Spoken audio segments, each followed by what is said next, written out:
Good evening, everyone. Good evening. Welcome. Thank you for joining us tonight. As we've switched nights, Loud Horsing Off isn't Saturdays anymore. It's Decoded. So tonight, we're going to break this down 1-0 and 1-1 at a time. Tonight, we're done pretending. Done pretending this is normal. Done pretending this makes sense. Done pretending we're being told the truth. Because we're not. We're being manipulated.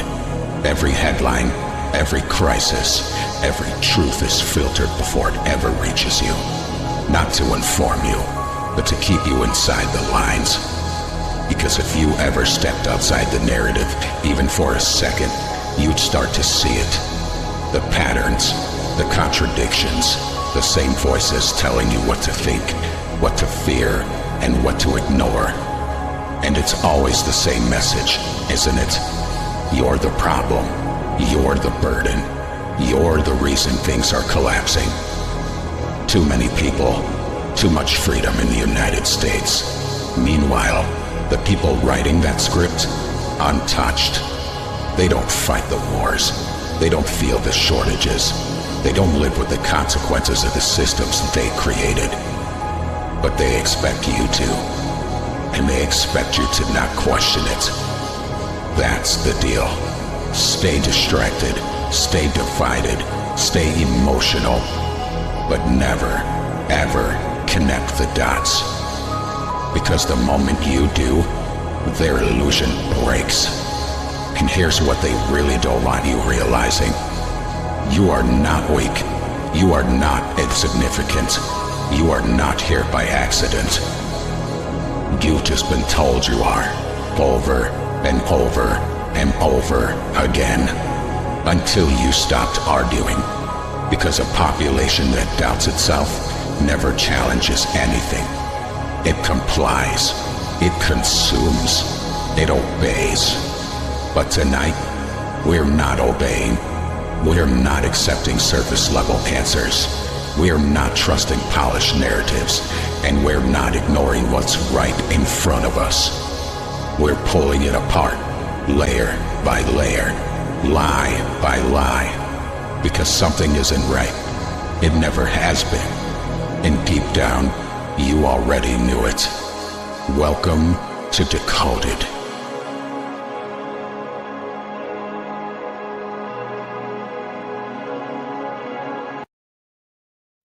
Welcome back, family. Birds of a feather, welcome back. Good evening, boys. How's it going?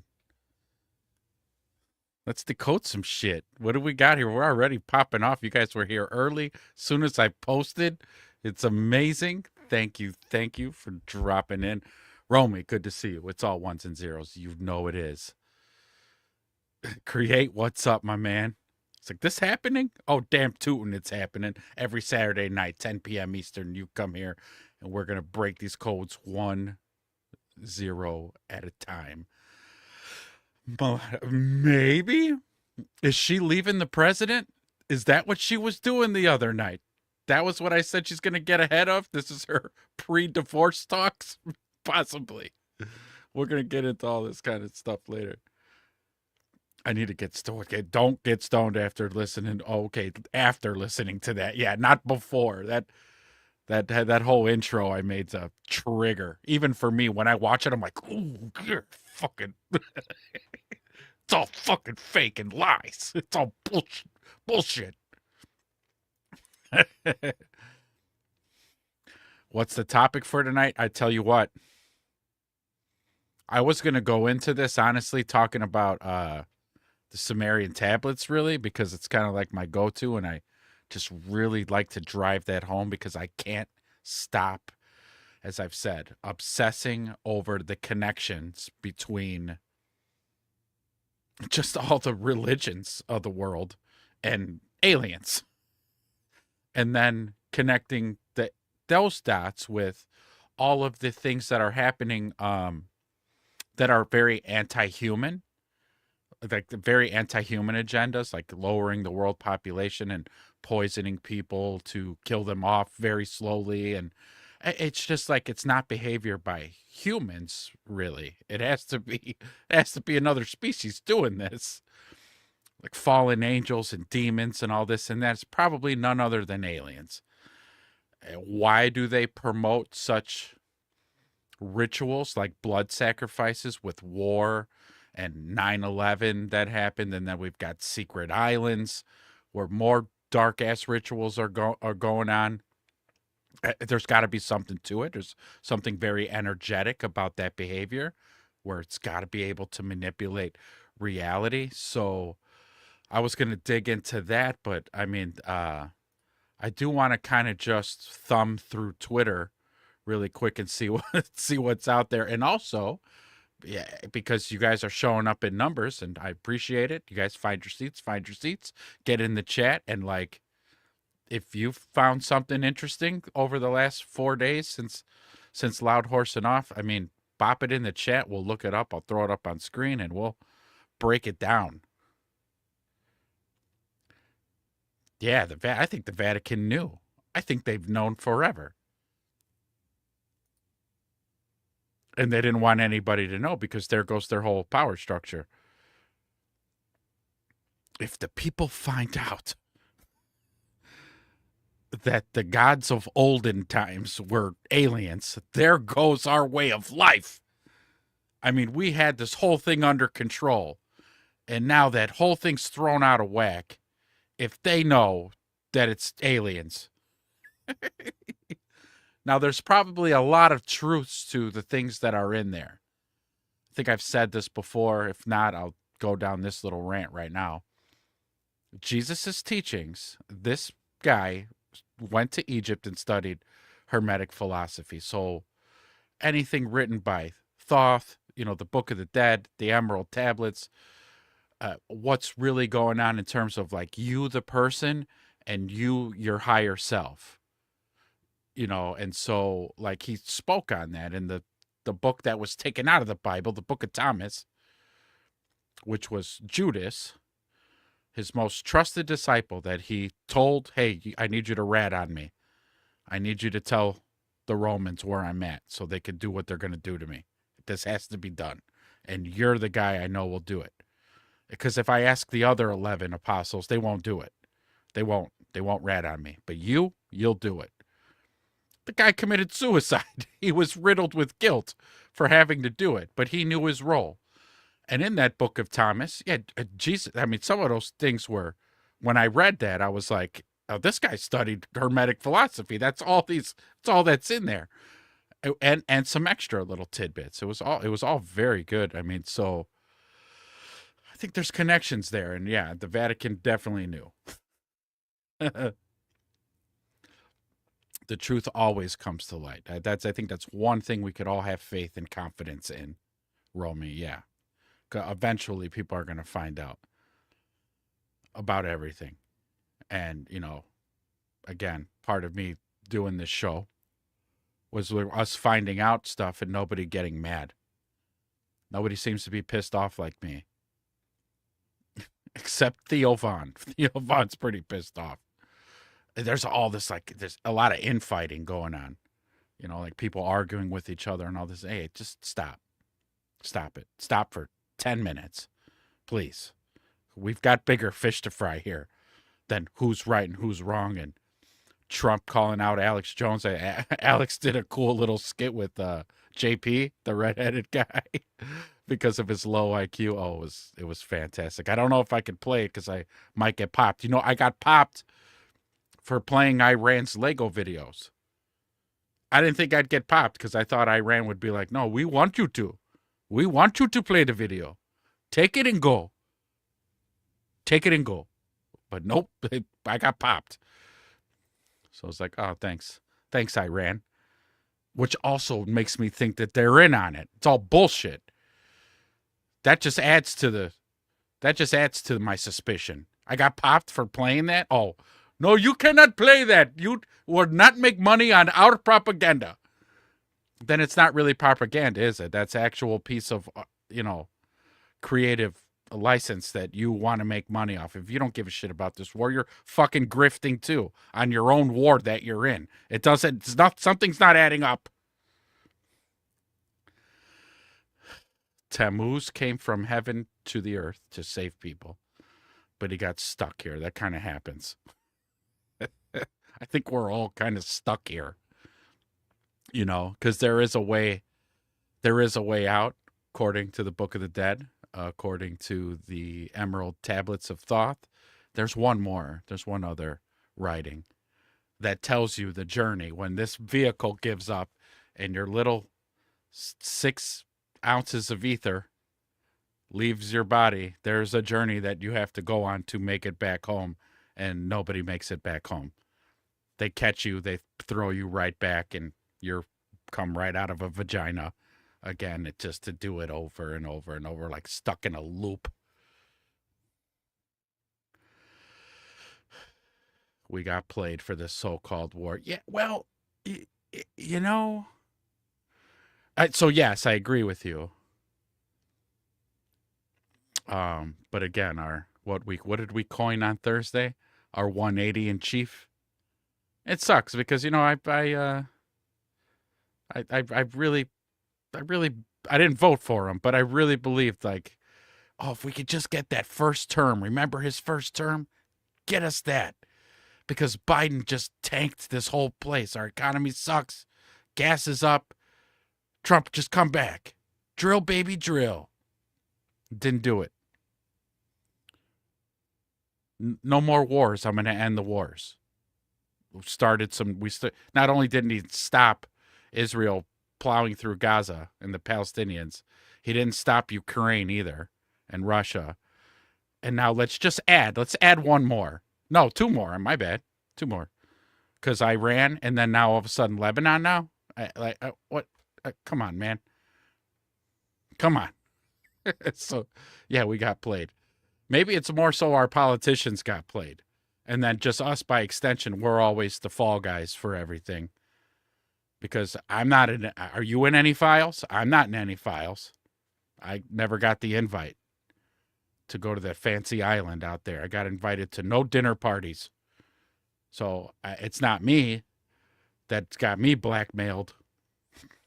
But I think maybe a lot of our politicians have been blackmailed. So they're kind of like, when they're caught by the balls, and the people who have the dirt on them are like, we want to bomb Iran. You're going to do it for us. We're not doing it for you. Again, I walked through this a couple shows ago. If you just go down to chronological order, you could actually see it play out in plain sight. Because Trump ran on releasing the Epstein files, right? We're going to get him. I'm going to release him, the whole thing. It was one of the many things he ran on that we haven't seen come to fruition yet. We're going to get the files. He hires Pam Bondi. Pam Bondi tells us about piles and piles of millions and millions of files on her desk. Well, what's taking so long for us to get them? Well, we got to redact the victims' names because, the victims, they've been hurt enough. So we're going to need just a little more time. Then it went from that to, after a visit from Bibi, then it turned into, there is no files. There was nothing. There's no list. There's not anything. Well, wait a minute. You said that the 20,000 things are on your desk. What do you mean? Okay. Bibi comes back over, and he's supposed to be working out a peace deal. He was sitting down with Palestinians, and Trump was working out a deal. And every time he wanted to work out a deal, the person he was negotiating with died in an attack from Israel. And that's when, remember, Trump got pissed and said, they don't know what the fuck they're doing. Because he was pissed. He was trying to negotiate a deal. And Israel was like, you're not negotiating shit. Because everybody you talk to who's like an authority over there, we're just going to kill them. So you're not going to negotiate shit. So that was kind of like Trump probably like pushing back a little bit, like we're not getting into wars. Okay, so then what happens next? They release the files. Now all of a sudden, now that the files have been released, because I think that was probably a play. Bibi was like, "Oh, so you're not gonna do the war that I want you to do? No problem. Sit tight. Hold my beer. I'm gonna release these files." Bam, we get them. Now all of a sudden we get them. When Pam Bondi flip-flopped back and forth, saying between they were on her desk and then said there was nothing there. There was nothing. So that was kind of like, okay, that's the next step. We're going to release the files. All the names are going to be blotted out. So you tell us no one more time, and we'll just go ahead and unredact all those names. Tell us no one more time, because we haven't said no yet since then. Like, you just can follow it, like, step by step. And now if I'm wrong, I like to fill in blanks, connect dots, all that good shit. But that's just, it just seems really obvious to me. Just saying. That's where we all came out of, Romy. We all came out of our dad's balls. When you say it out loud. If a man and women have to get a marriage license, what do two women have to get? Oh, a liquor license. Oh. Hey-oh.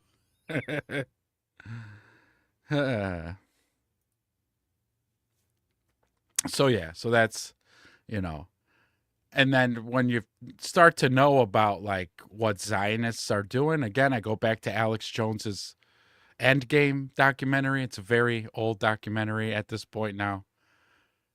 He maps it all out, what the end game is, and then you watch what's happening in real time, and they're really trying to usher this in really fast. If you're also slightly familiar with the Schofield Bible, was also a it's like a very prophecy. It takes the original scripture, but really pushes the end game stuff. The Book of Revelations. They're really into it. It's not just the Zionists in Israel. You have like Christian Zionists too on board with it. Like, oh yeah, no, we're gonna usher in Jesus' return. So let's push some nukes, huh? Let's get some buttons pushed. Because they really want to usher this in really fast. And then,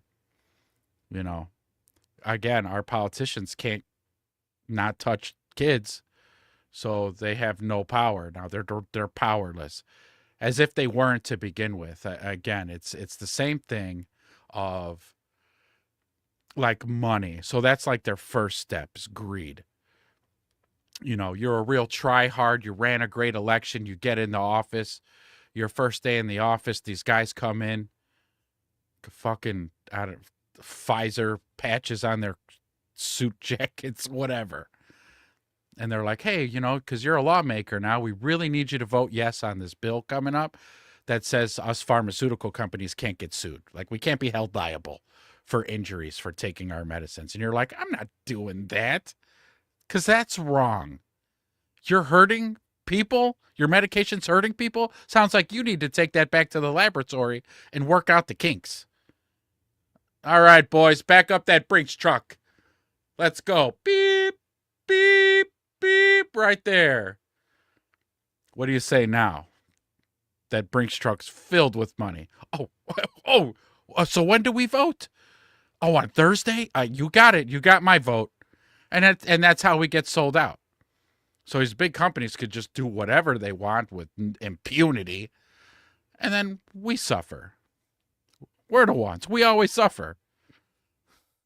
Big Mike. All right, Big Mike. All I'm saying is the government is sending drone birds to shit on my car because I post bad stuff about the small hats. I feel that too. So before the show, I was working my Keurig, and I almost started the show late, because the Keurig was giving me problems. That was the first thing I thought was, how do I connect the dots here with my Keurig and the shit I'm spewing on my podcast? Keurig's in on it, folks. Okay? I don't want you to let this go. Never let it go. They're going to try to sweep it under the rug. But this Keurig thing, we're going to get to the bottom of it. Dan Bongino. He killed himself. Like, okay. It's relentless. It's relentless. And it's also, did you mean coincidence? Or is that, what is that word? Consistence. Consistence? Am I illiterate? I'm illiterate right now. Wedge! They better leave my smoker out of it. Well, then, Wedge, you just keep your mouth shut. Don't ever say anything. Don't ever. I think it was made in Canada. So it won't smoke bacon. It won't smoke a pig.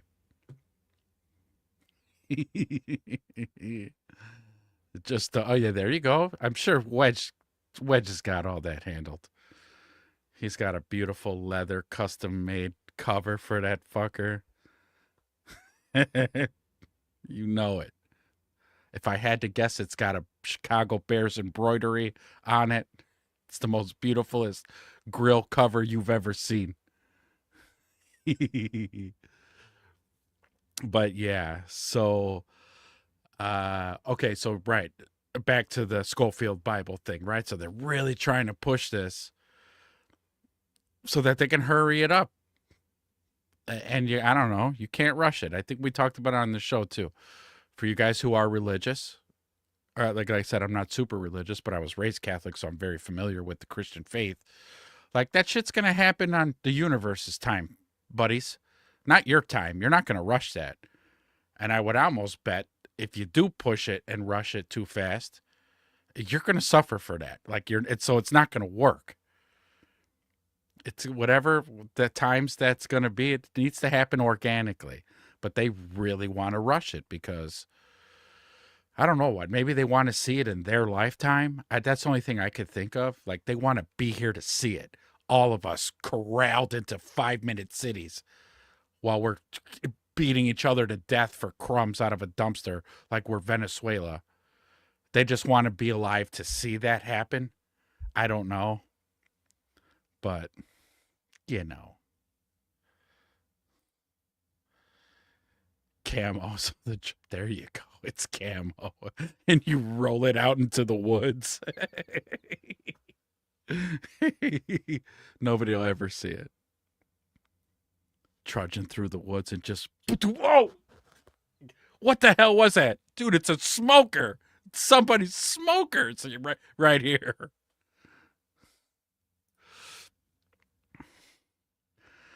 I'm a KJV only guy. KJV? Fill me in. What's the acronym? I gotta have the Google machine ready. You guys are on one tonight. You guys are keeping me on my toes. I'm not just gonna sleepwalk through this. Hey, you know, at any time anybody wants to hop on the show, you let me know, yeah?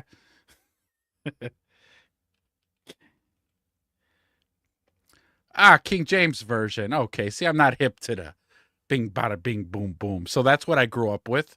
Being Catholic, King James Version was the version for us. It's a good one, King James Version. It's how my name was picked. My name was picked out of the King James Version by my hippie parents. My stoner hippie parents couldn't agree on a name when Mom was knocked up with me. You know what she wanted to name me? Don't forget, I got the Spanish blood on my mom's side. My mom wanted to name me Jesus. And my dad was like, you're out of your fucking mind. We're not naming our son Jesus. You could fucking forget it. But they wanted something religious, so they took the good old KJV. Huh? They shot it. You know, things fucking this fucking thick. So they had shut it. My dad blindfolded my mom and spun her around 10 times. I made that part up. But they did close it, and then they kind of just like covered their face and opened it.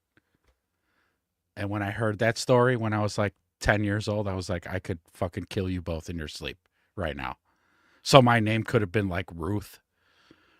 My name could have been How about this one? This was what I called them out on it. I was like, so what if it would have been Numbers? The book of Numbers. Would you have called me Numbers? Hey, Numbers! Dinner's ready! Get your brothers! You know, your brothers with normal names. But yeah, we named this one Numbers.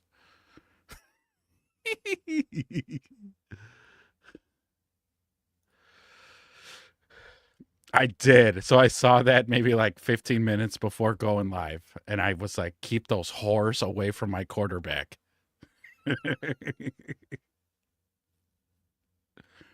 I want those whores away from my quarterback. You understand me?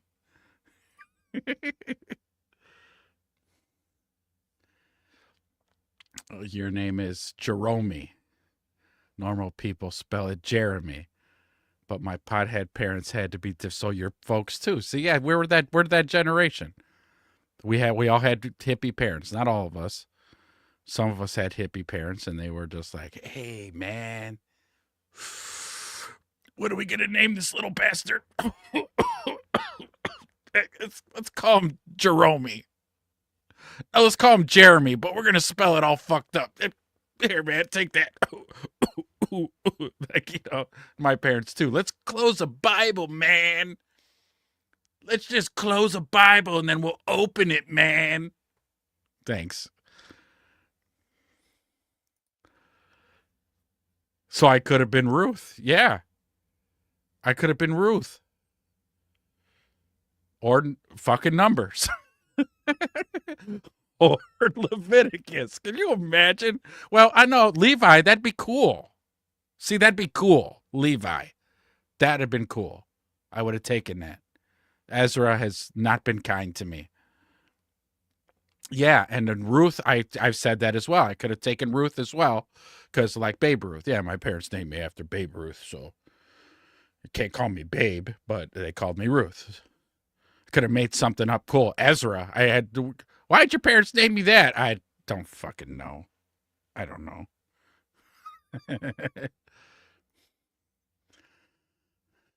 That's it. No Madden, no Chunky Soup, no Campbell's Chunky Soup, and no Big Booty Kardashians. No, Caleb. Bad, Caleb. Bad. No.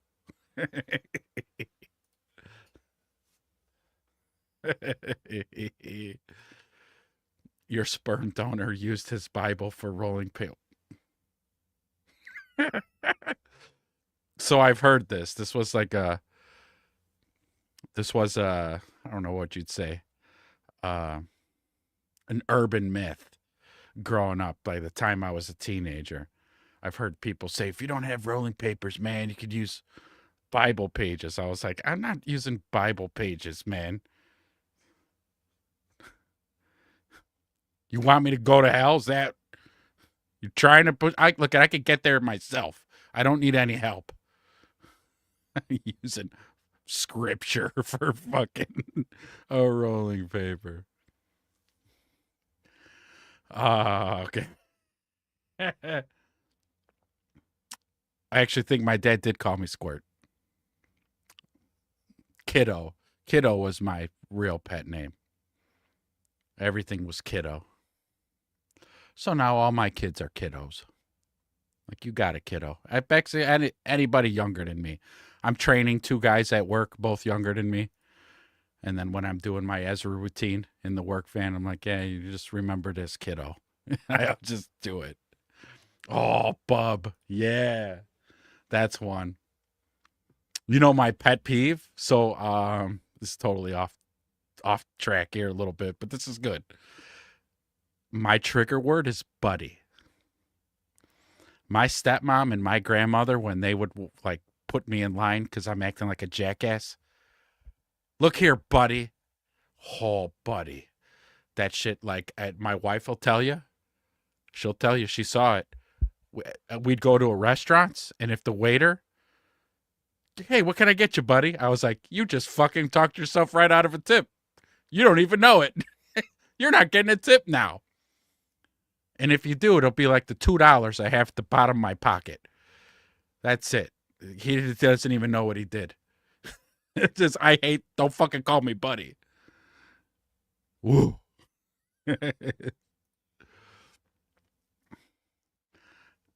Oh, I hate when young people call me sport or boss. Yeah, sport. That one wouldn't sit well with me either.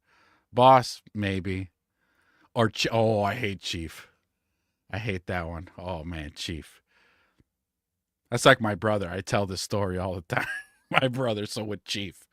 My brother will use that as like a, whatchamacallit, a degrading thing. So, for instance, my older brother, love him to death. I'll hurt anybody who hurts him. So let me get that out of the way. However, you can never go to fast food restaurants with my brother, ever. Don't ever go through the drive-thru with my brother because he talks to them just like that. So he'll pull up to the drive-thru window. Welcome to Burger King, where you rule. How can I help you? Yeah, Chief. Let me get 2 Whoppers. Would you like cheese on that? Did I say I wanted fucking cheese on them? No, I didn't say I wanted cheese on them. So, where was I, Chief? Yeah, back to the 2 Whoppers. Yeah. Everything on it, heavy ketchup, though. And then I want this and that, and he continues to berate them through the dock window. And then he turns to me and goes, you hungry? You want anything?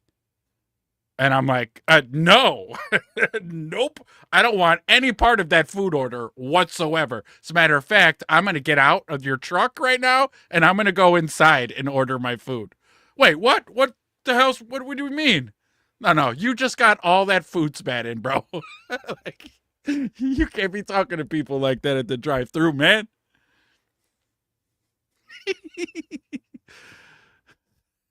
So no doubt. No doubt. But I love telling the story because that actually happened. That was a real incident. And then ever since then, if I'm with him and we're at a drive-thru and he starts talking like that, I'm like, yeah, I'm not ordering any food, even though I'm starving. And the whole reason we left the house to go get fast food because he said he was starving. I said it was starving. All right, come on, let's go grab some food. All right. Go through the drive-thru window, have that whole thing happen. Nah, I'm good. I'll get out and I'll go inside and order. I'll go in the lobby. Anywho, that was fun. But yeah, that's names in a nutshell right there. So that's where Romy comes from. That was a good story too. Now, is it Jeremy? Or is it really, did I say it right the first time? Jerome. Jerome. It sounds fancy. It's Jeremy, but with an accent. Jerome, come to me. Bring that book into the study. Okay.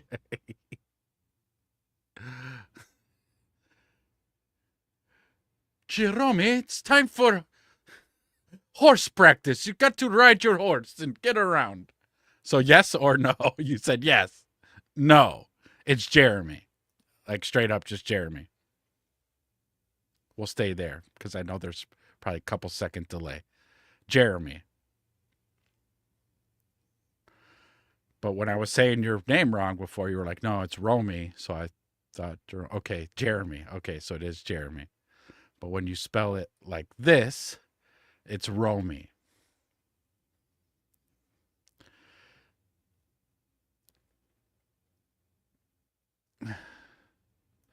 Oh, what was this? What's the odds that we wait the full 2 weeks for this? I thought that shit didn't last 2 hours, Wedge. Was there another one maybe that I don't know about? Because that first ceasefire that was just a couple days ago, it lasted 2 hours. And Israel started bombing fucking Lebanon. And then Iran was like, all right, well, fuck you then. We're back on again. That one lasted 2 hours. Are they back on it? Maybe I have Twitter up.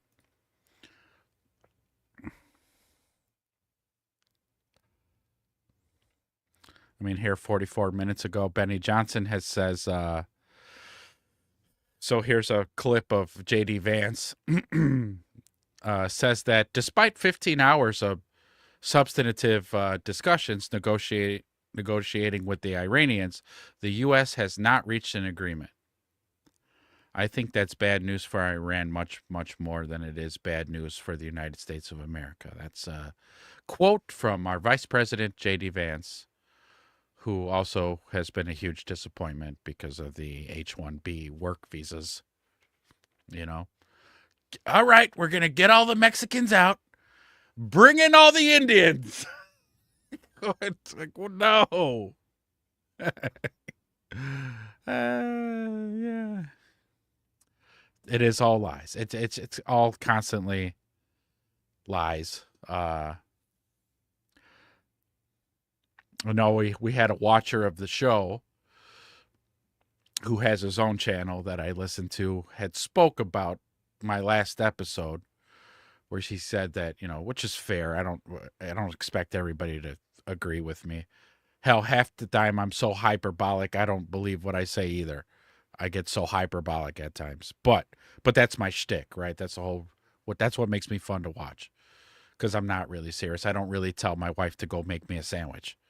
She'll fucking cut my throat. Okay.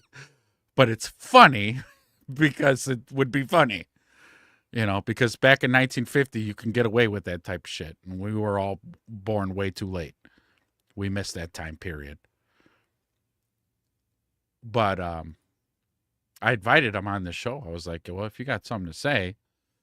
No, I don't get into that, because he's got a pretty good channel going, but he plays video games, so he can't really, he's on our team, y'all. He is, but you can't just go out there and just spew it.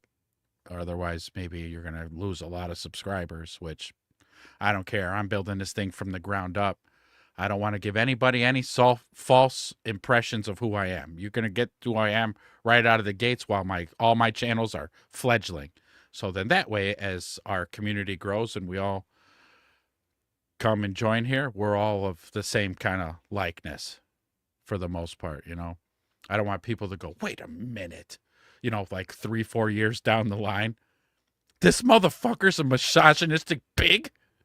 I'm unsubscribing, well, yeah, if you were here the whole time, you would have known that years ago. That on camera, I'm a misogynist. Not in real life. I have daughters and a wife, and I treat them all with tender love and respect and honor, and I serve them. Do my best. I'm not a perfect man. But it would be nice to tell my wife from time to time, hey, sweetheart, can you bring me a sandwich and a beer? Huh? Be nice. Yeah, Big Mike, you get it. Yeah. Like what I got right now, I'd be good with. I'd be good with this. Then 100,000, absolutely, right? I agree with that, but I just think if we filter it out early, by the time we get to 100,000, it's gonna be like 100,000 us's. You know what I mean? How awesome! How awesome! It's a great vision I have, but we just do this one show at a time. Now, what was the latest, you guys, on the Melania thing? Did you hear something about a divorce? I saw something posted earlier. Who was it? Tim Dillon said that he's going to get with Ivanka now because she's done with Trump. Maybe that's what he read out of watching her speech. I'm going to see if I could find it. I think Alex Jones shared the clip from him. Let me see.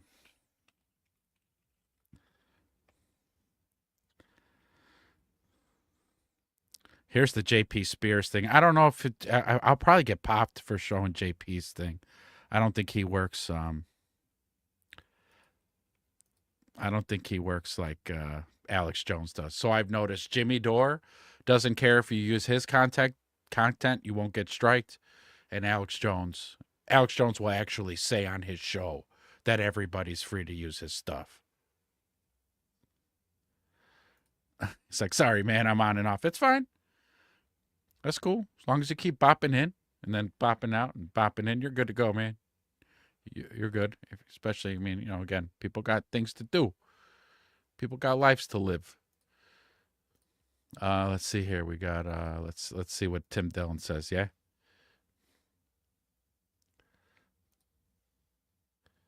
So here again, First Lady saying she does not sacrifice the children to Baal and does not eat them. Melania Trump. Good afternoon. The lies linking me with the disgraceful Jeffrey Epstein need to end today. Correct. The individuals lying about me are devoid of ethical standards, That's right. humility, and respect. I do not object to their ignorance, but rather I reject their mean-spirited attempts to defame my reputation. I never been friends with Epstein. I never been friends. Stop it for a minute. What a great, I never been friends with Epstein. I never been friends with Epstein. What a great, I mean, what, do you ever sit back and just go, what timeline are we on? Like, what portal have we gone through? Where have we landed? Everyone keeps trying to get the aliens going, and no one cares because this is all more interesting. You know, no one cares. They keep trying to, they're like, another scientist was killed. No one cares. No one cares. I talked about it a few episodes ago. It's just people don't resonate with that because this is more interesting. The human drama here. This is the First Lady of the United States. I never been friends with Epstein. So go back to that. I want to hear that again, and then let's hear the rest of her speech. I never been friends with Epstein. Right. So he's right. He's right. The alien thing took a back seat to the Epstein shit. I mean, how could it not? I would personally be more worried. I'm more worried about a whole cabal of child diddlers than I am different extraterrestrials coming to Earth to try to kill us or dominate us or whatever they want to do. Be friends, have a barbecue, whatever. I'm more concerned about that right now than I am aliens. I am. Big Mike, I like Stu Peters, but can't get over he has rap videos? I didn't know that about Stu Peters. I like Stu Peters. I can't get over the fact that he sounds like, okay, it's one thing to talk shit about Zionists and this and that, but I mean, like Stu Peters, I'm still trying to digest him and fully understand Stu Peters because, I mean, like, he's literally that meme of him on a bike and somebody sticks a stick in it. Or no, he drives over a stick and then he flips over on his bike and when he hits the ground, he goes, fucking Jews. He's literally that guy. So I'm trying to feel him out a little bit more. I didn't know he had rap videos. That's kind of cringy, actually. If he does have rap videos, that's cringe. Cringy, cringe. So you're going to help out the victims and get those Epstein's files out unredacted. No, she'll be a dead woman before she even finishes that sentence. Romy, she'll be a dead woman. And don't believe the bullshit. You saw the pictures. She was there. She's been in his company. She said, remember, I returned it. We covered it on Thursday. I returned emails. And all that emails was just a gesture that rich people do to each other. That's all she says it was. It was one of these. I see you. Don't worry. Your secret safe with me.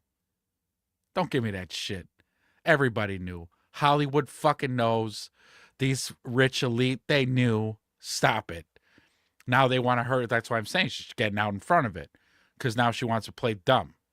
I'm just a pretty Russian girl. I don't know of anything he was doing with my husband, and I did not know him.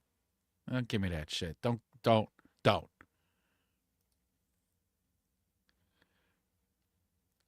Oh, it's fucking 90s? Oh, cringe lord. I bet it's cringy as shit. I gotta see if I can find him. We will, as a matter of fact. Donald and I were invited to the same parties as Epstein from time to time, since overlapping in social circles is common in New York City and Palm Beach. Okay, stop it for a minute. Here's what she's telling you. We're rich. We're rich. And here she has a point. Let's talk about her point. She's saying, I'm wealthy and I'm attractive. Many of you aren't either one of those things. So the parties you get invited to are like, your sister's fucking, retirement party where your fat sister has stopped teaching biology at the high school. So there's a retirement party for your sister, and they rented out the back of an Italian restaurant, and you get invited to that. And you know who's not there? Epstein or anybody. And she's explaining to you, like, this is the way the world works. Like, you live in a place I've never heard of, and you go to your sister's retirement party, and the teachers get up and they make a couple of jokes about your sister as a teacher and how she was a real hard ass, and the kids were like, don't fuck with Miss Miller or whatever. And those are the parties that you go to. But we live in Manhattan. I'm attractive. My husband's a billionaire. We go out in New York City. So it's common in New York City to bump into people, and you don't understand it because you're an animal.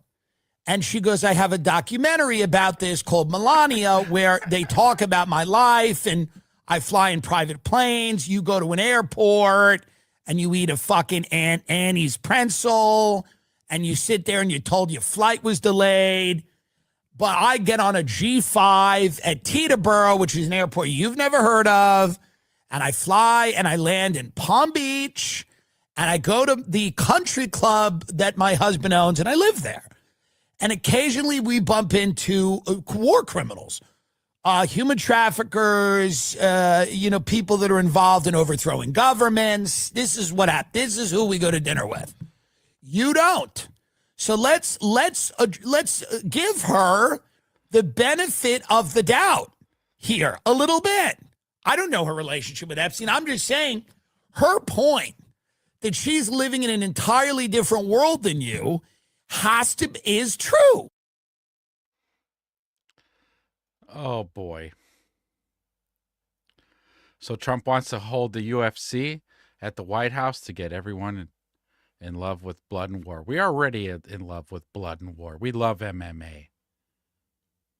He's probably getting UFC to the White House to improve his approval rating. That CNN is still, I just saw another clip the other day, not 2 days ago, that his approval rating is still sky high. And I'm like, this is bullshit. This is absolute bullshit. CNN, of all the networks, CNN, Trump's approval rating over 90%. My ass. And Trump knows the truth. So he's like, Dana,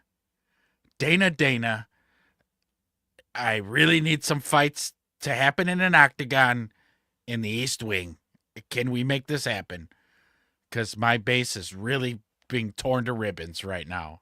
But Americans, we love all that shit. We love violent sports, like football, MMA.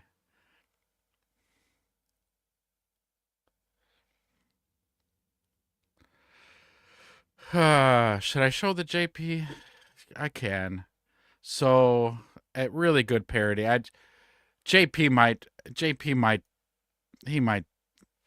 channel might get a little hit, but you know what? It's a funny, nice little parody. So you saw the tweet. I don't have it pulled up. Trump tweeted and basically called Alex Jones retarded. He called him like a low IQ nut job. I actually think that was verbatim. Low IQ nut job.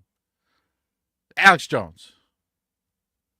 So, I guess JP Spears and Alex decided to do a little skit together. Let's enjoy. Hopefully this is Alex's property, so we're allowed to show it.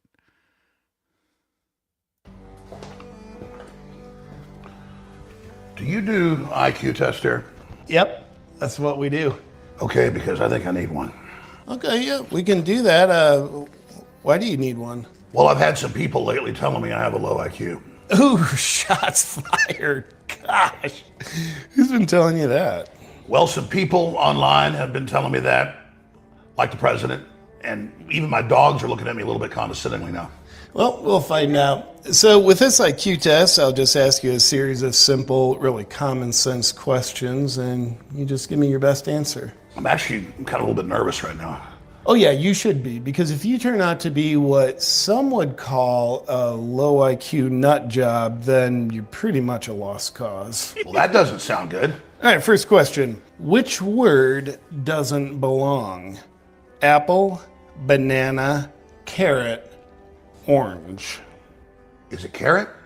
Very good, because it's not a fruit and all. It's clever. Next question. Who would be considered more of a traitor to their country?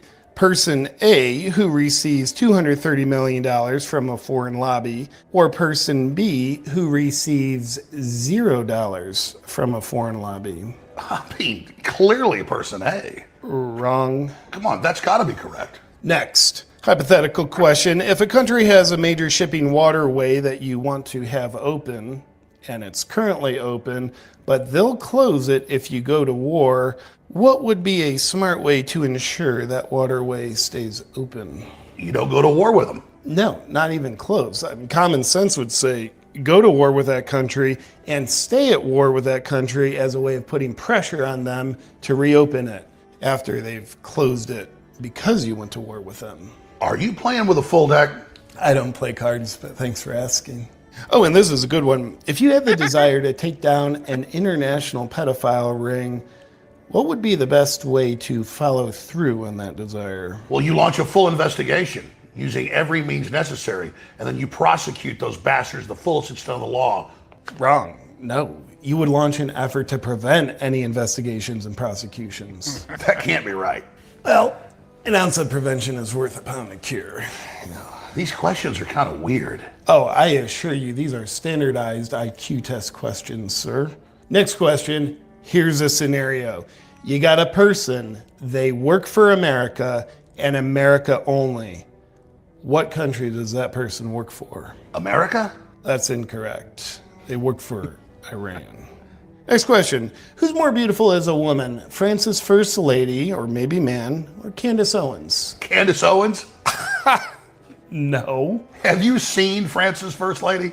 I would totally do her. If she had an OnlyFans, I would subscribe. Any reasonable man would. Okay, how would you describe what America First means? Putting America's interests first above any other foreign nation. No, you're actually describing anti-Semitism. Yeah. Okay, last question. What year did we first land on the moon? We've never been to the moon. No, we've been to the moon.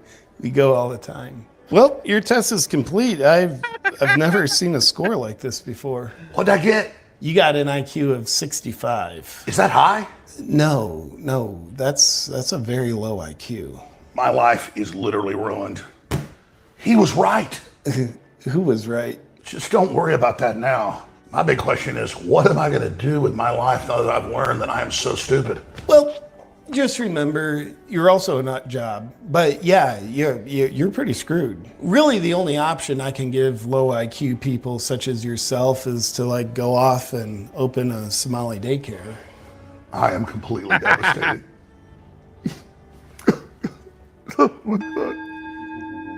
Are you talking about?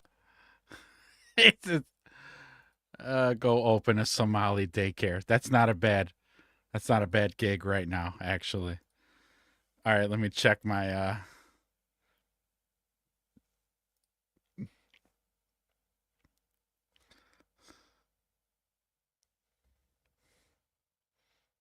it's average inner city. Oh my god. Oh no.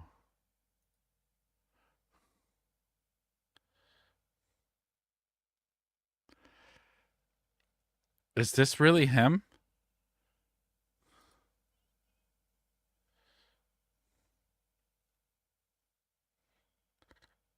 This was 13 years ago. Oh no. I'm sorry, I'm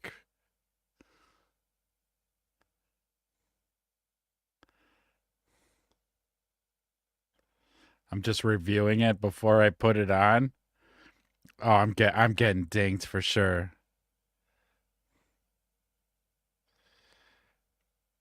Is that Rob Dyrdek? He looks like Rob Dyrdek. I guess 13 years ago. He looks like a young Rob Dyrdek.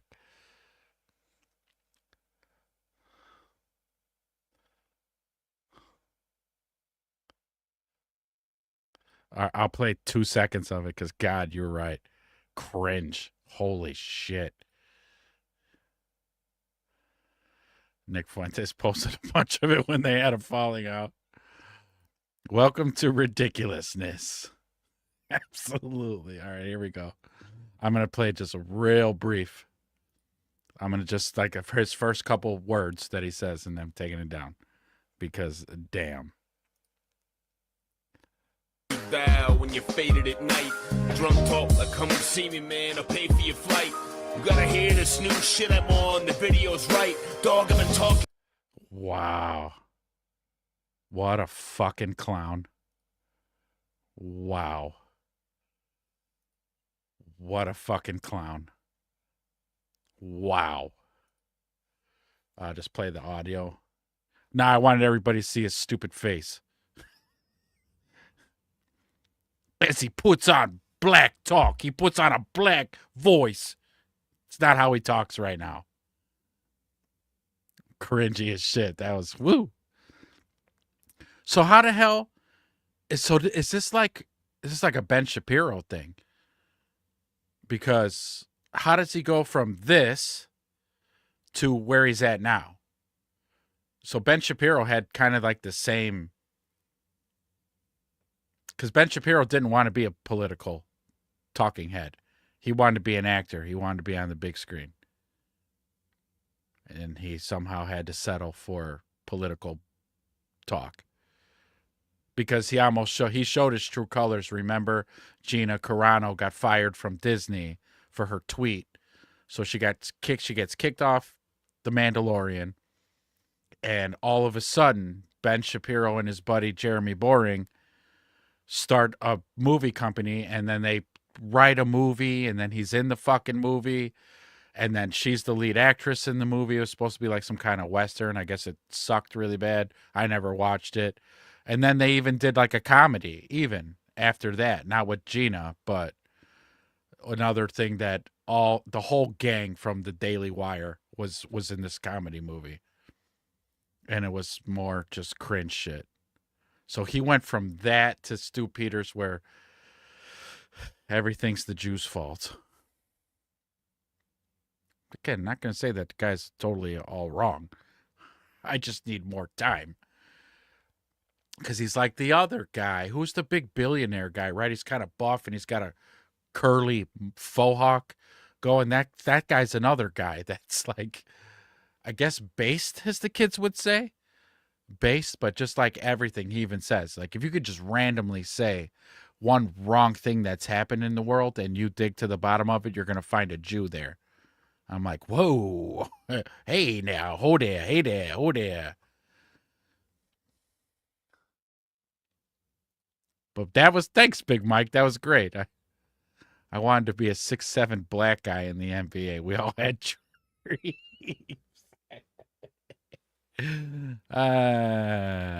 Yeah. You know, when we were younger, they used to be so cool. You'd look up to them. The entertainers and the rappers. And then when you get older, you're like, ooh, what was I thinking? You gentlemen need to tighten up.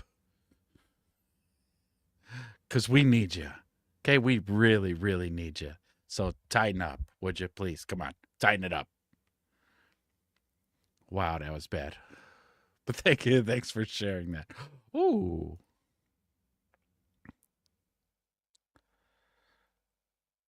Where did you get this? Don't tell me this was... Big Mike, don't tell me this was you on your way to work. Because that would be eerie. That'd be really eerie. Yeah, I'm on my way to work. Nothing to see here, folks. It's just a giant pentagram upside down, drawn out in chemtrails. Contrails. That's a nice picture.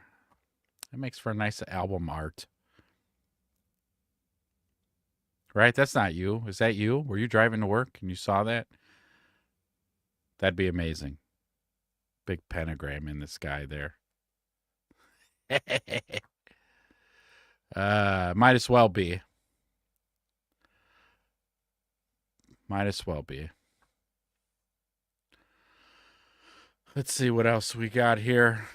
It's that the news cycle's never, it's never enough. It's never done. Okay, you just kind of screenshot it. I mean, I guess we could play. This is the nearest. This is the latest.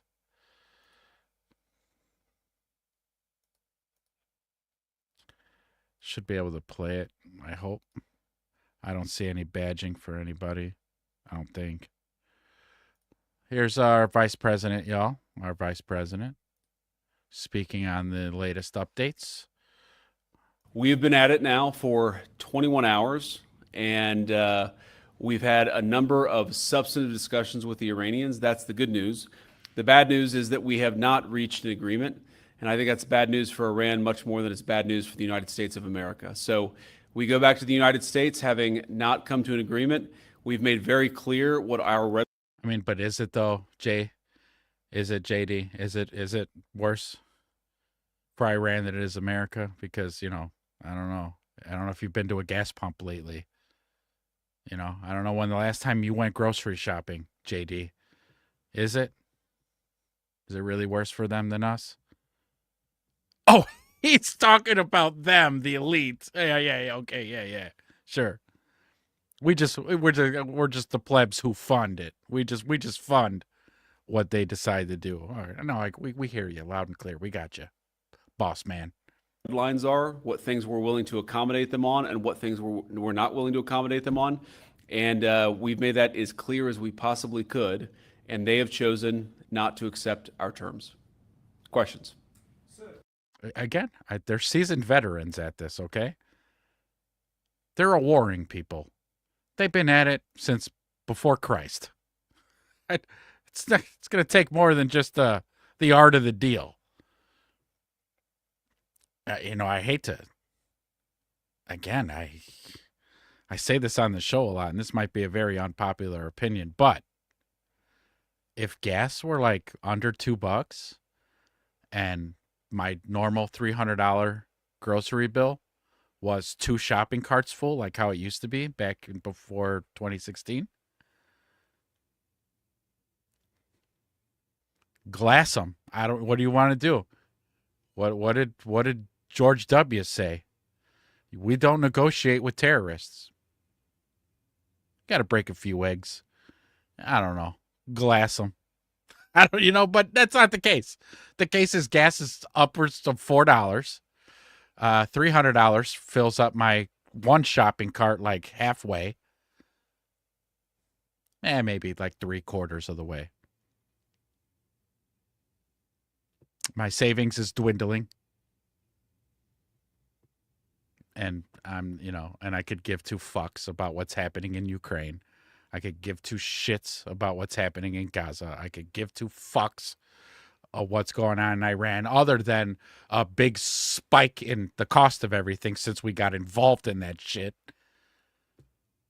But, no, it's going to be far worse on Iran than us. They already got like their own goats and shit and vegetables. They know how to live off the land. Hell, there's probably parts of Iran that don't even have running water, and they make it just fine. I don't know, JD. I'm not sure if it really will affect them more than it'll affect us. You out of touch bitch. I liked JD. I liked him at first. Great story. What a great touching story. His mom was a drug addict. And he makes his way to politician, vice president. You got to remember that these people are just, they have to prove themselves to a boss to be handpicked, Maybe JD's had to do some things. Maybe threats will work. Not with those people. Not with them. I'll quote a funny comedian, Russell Peters, and say, here's how they think. You don't kill me. I killed me. And they're threatening them does not scare them at all. But I know you were being sarcastic. I know you were. Something. Sometimes you got to pay a price. You got to pay a toll. That's how it is in the elite circle. Hollywood, yeah, you could be a nice Broadway actor. You might have done a few commercials, maybe a few sitcoms, but you want to make it in the big time. You got to go see Harvey Weinstein or whoever the fuck now took his place. You're got to pay a toll. So drop your trousers because it's time for payment. You know, you're like, whoa, hey, no. Actually, I'm not ready for the big time. I'm not ready. No, I'm fine. I don't want to be. I don't want to be at the big time. No. Because again, when you find out all of Hollywood and entertainment, we're all kind of doing that kind of stuff too. I mean, you know, we all remember Diddy's freak off parties, huh? We didn't forget. They're doing it too. Just like a smaller rendition of it. Smaller version. Again, that video of Diddy with a young 15, 16-year-old Justin Bieber looking at the Ferrari, and the kid's like, oh, this car is sweet. This is amazing. And Diddy's kind of running his fingers through his hair. Oh, yeah? You want to take it for a little drive? Oh, yeah, I'll let you drive it later. Yeah, poor kid. That poor kid got a train ran on him. And that's why he's in the shape that he is today. Because his soul gets removed from that, which is why we know this is what happens when you do that to children, which is why they had a whole fucking ring happening on an island that we're all fucking pissed off about, that nothing's happening. Some hard-ass truths on this show. Some real hard-ass truths, but it's the reality of the situation. Again, when you reach a certain level of frustration, like, I don't give a fuck about politics anymore. You're all scumbags. You're all scummy. All of you. And again, I hate to keep beating this fucking old drum, but the fact that you run cover for them, guilty by association. That's where I'm at. Melania coming out. I wasn't friends with him. Yeah, but you knew what was going on. Don't be stupid. Don't be dumb. You heard whispers. You might have even been around some shit. Don't do that. Just go to your happy place. Diddle-loo, diddle-loo, diddle-loo. Go to my happy place. I was today years old when I found out Ronald McDonald was a pedo. Yeah. See how big his restaurant is? 70 billion Americans served. Dog food. You don't get that big without paying the toll, Big Mike. You got to pay the toll. Do you know? Yeah, that's what he was telling him. Hey, baby boy. You know how to drive stick? I'm going to learn you. I'm going to learn you how to drive stick today. You're going to learn today. Poor kid. Like all the Nickelodeon kids that those fucking parents left alone with executive producers. Yeah, we're going to practice his lines tonight. So he needs to spend the night? Yeah, he needs to spend the night. Did you guys watch that shit on Nickelodeon? I mean, on Netflix? Shit was awful. But again, kind of one of those things. You knew something wasn't right. You knew it. You knew something was in the back of your mind, was kind of like a spidey sense. You didn't know what it was. Something was telling you something wasn't right. But the rat race is designed to keep us so preoccupied that we kind of really don't have that time. I look at me and Wedge got a bear show tomorrow morning. I don't have time to worry about that stuff. We got the NFL draft coming up. Our quarterback's kicking it with Kardashians. Dogs and cats are getting along. I don't have time to worry about pedophile rings. We got a war with Iran going on right now that we started, that we need to finish. Because that Strait of Hormuz was open with no worries. It was wide open until we started bombing them. Now they shut it because we started bombing them. Now we need to negotiate for them to reopen it. I don't know. Can you seriously figure this out? What the fuck kind of logic is that? I'm talking about a real clown that gave kids happy. Whoa, I see what you did there. Ooh, yeah. What do you think Grimace was? It's grape flavored, and he's always acting like he's being held hostage. Like they always are warning him. You fucking open your fucking mouth, Grimace. You find out what happens. You know what happens to people who open their mouth. Yeah.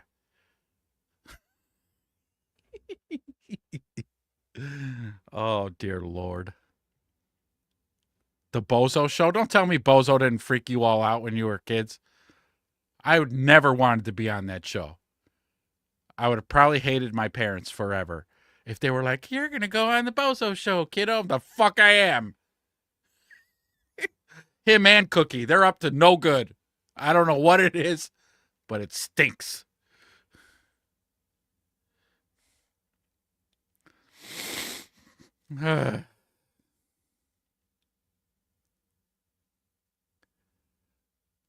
Oh, now you're connecting dots, Wedge. Now you're doing it. You're doing the thing. See, you're starting to see it. Hanging out, decoding shit for too long, you start to see it. It's exactly what Barney was. He was a love child from Grimace and Ronald.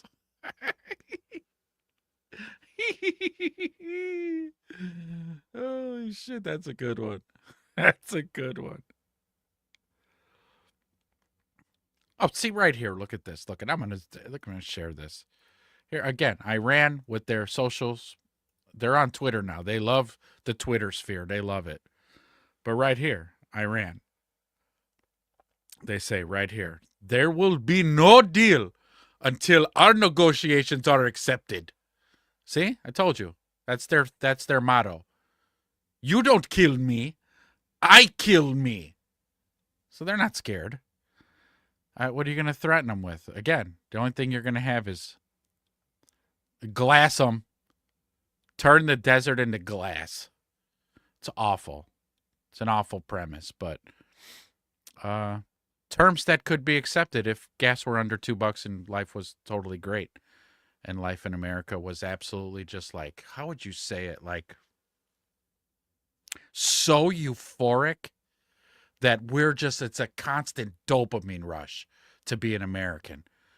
Because, like, all the creature comforts that we enjoy, air conditioning, like energy, it was so cheap. And houses were affordable. I own 2 houses.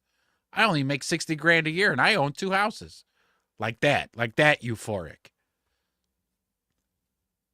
Could those terms be accepted? Oh, you're bombing another country? Well, you got to do what you got to do. I see on TV all the time, those people are insufferable. Those desert people. They're all a bunch of assholes. So, I mean, I guess you got to glass them. I'm going to go look at this 3rd house I'm looking at. I mean, I'm being hyperbolic yet again, but you see my point. See, life isn't like that for us. Life is like, I just want to afford 1 house, please. Can I do that? Can I afford 1 house? Could I have maybe like 2 cars in my driveway? 2 brand new cars that are totally cheap and affordable, but good quality? Can I have that? No. Again, politicians, can you improve an American's life this much? That much. And improve our lives this much. Can't do it. Sorry, it's not in the programming. Can't do it. What we need to keep doing is squeezing you guys and squeezing you and squeezing you until there's like nothing left for you to give. until you're so docile, just like, I don't fucking care. I give up. I don't even care. Again, the fluoride in the spraying has worked on a lot of people, but it hasn't worked on all of us. We still see the bullshit, and we're kind of tired of it. Okay? We're kind of tired of it. Maybe, possibly, even if you gave us the names in those files, I would also go, Or you got to glass them, you got to glass them. What are you going to do? Yeah, turn them back to the Stone Age. Hit up their powers and stations, and you do what you got to do. We got names. We got names to go through now, buddy. We got names. But we can't, because the same people who are making the decisions on whether we're going to negotiate with terrorists or not are also the same names that are going to be in those fucking files. So it's like chasing your tail.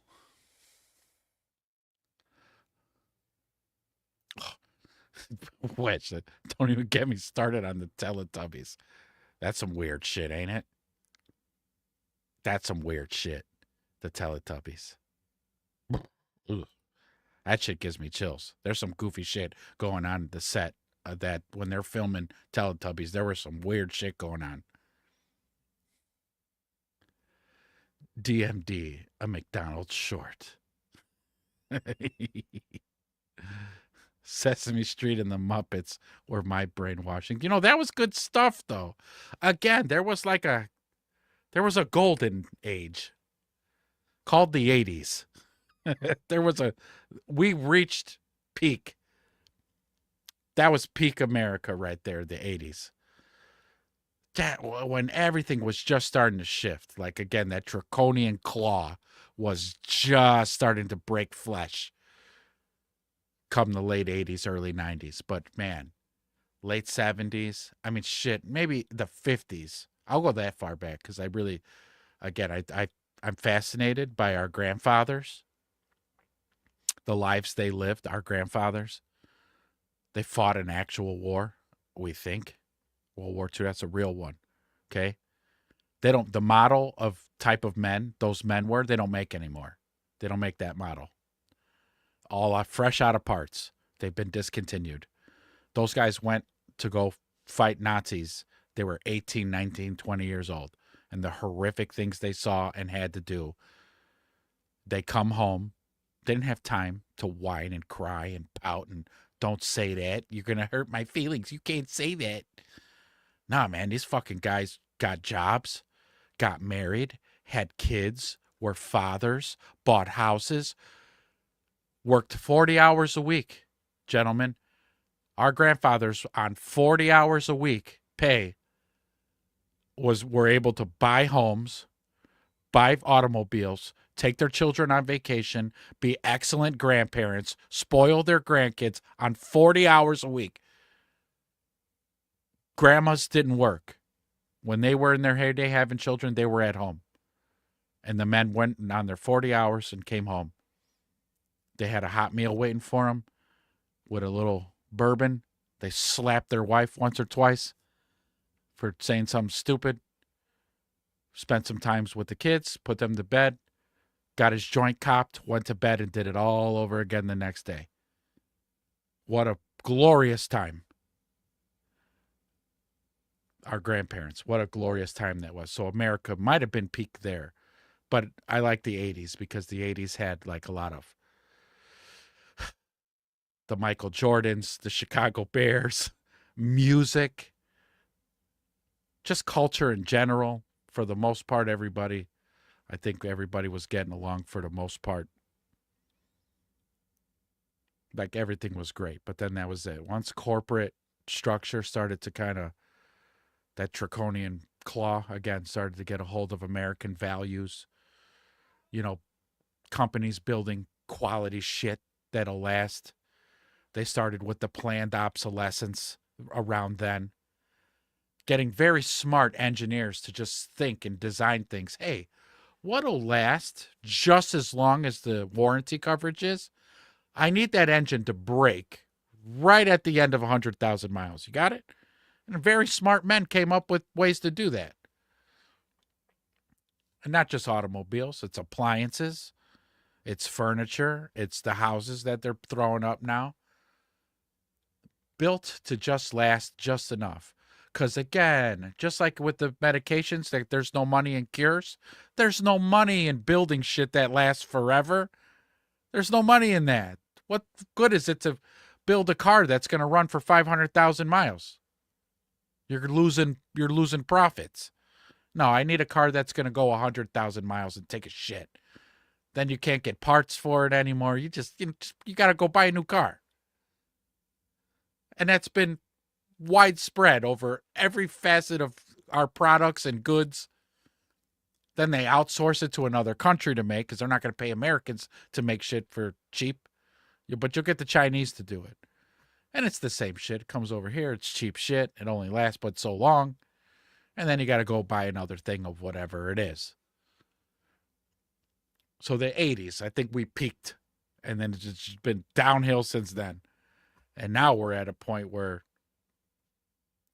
the world's elites are all fucking sick, Satan-worshipping pedophiles. And they're just playing these little chess games, and we just get to sit back and watch. For those who of us will take the time, just take 5-10 minutes out of your day to take a step back and review the landscape and go, oh, yeah. It's like one big game. And we're not even the pawns, actually. We're lower than the pawns. Yeah, here's another one. Yeah. Don't get me started on Western women. My God. Don't get me. I've got a nice tangent about that. But right. That's the other thing. Go ahead and tell women they don't need men. Tell them men are the problem. Tell them men are pieces of shit, mansplaining and their toxic masculinity. And then they're like, okay. R.I.P. Kevin Samuels. Buy a dog, die alone. Love that guy. We lost a good one. We lost a real good one. Reminds me of the book Something Wicked This Way Comes. I haven't read that one. But what, that kind of touches on a little bit of what I'm crying and whining and bitching about. Are you saying that a structured home life with a parent at home at all times was beneficial to society? Weird. It was, Wedge. It was vital. It was vital. And the second that they started telling women, oh, go out there and be a career woman. Go out there and do that. Go be a boss bitch. Go on. It goes against their coding. They could do it. I'm not saying they can't do it. Plenty of women go out there and be straight boss bitches. Owning companies, being entrepreneurs, and being very successful. They could do it. But there is a vast majority of them who feel very unfulfilled by it, you know? Like something's missing. They're not happy. They're fucking miserable. Why? Oh, because you're going against your coding, actually. You're going against your coding because they told you to. And then you fell for it and you did it. And then now it's got to a point where society is structured as though, like, you got to make six figures. If you want a one person working and one to stay home and raise the kids, you better be making over 6 figures to make that shit happen. You can't. Now most people need 2 incomes coming in. That's the reality now. Again, that 40 hours a week our grandfathers got to do, that shit's long gone.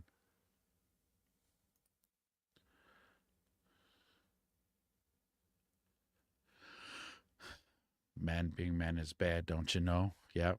My advice is don't ever stop. I know they tell you, I want a guy who's more sensitive. They say that. They don't mean it. They say that, but they don't mean it. You go ahead and sacrifice your masculinity, and then they'll bang the neighbor because now you're half gay. They just wanted to make you more feminine because they thought that they could. And then when they did, now they don't want you. So just be the man. That's it. Be a man. Don't sacrifice it. Don't bend. Don't break. Don't be half feminine. Don't. Because deep down, their coding wants a fucking caveman. Okay, somebody who's going to provide, somebody who's going to be steady, somebody who's going to be the same guy every day, not unstable. They need that security, they need that stability, and that's what you get with a man, a true alpha type male, because that term gets misconstrued a whole bunch. Consistency, man, do the mansplaining and everything that comes with it.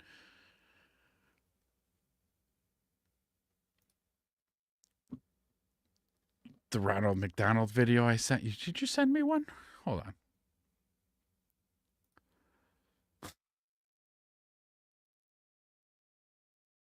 That's what I'm talking about, Big Mike. Yes. That is part of the great design.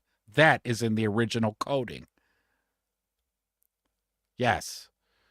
And don't ever stop. Don't ever stop doing it.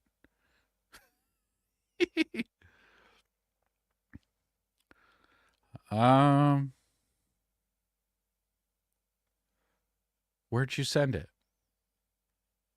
Did you send it to Twitter?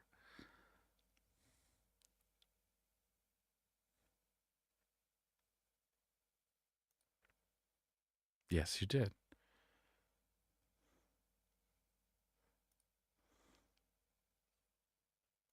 Oh no. Okay, let's do this. We got another contribution from Big Mike. Let's check this out. This already looks creepy as shit.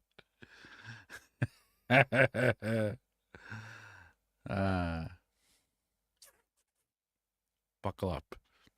This is the real Ronald McDonald, not the one you remember from commercials. The smell of red paint, the silence of 12 missing children. In 1892, a drifter named Ronald McDonald toured county fairs across the Midwest. Bright red coat, yellow waistcoat, white gloves to the elbows, a painted smile so wide it cut into his cheeks. He called his tent the Happy Meal. Admission was free for children. Inside, the light was dim.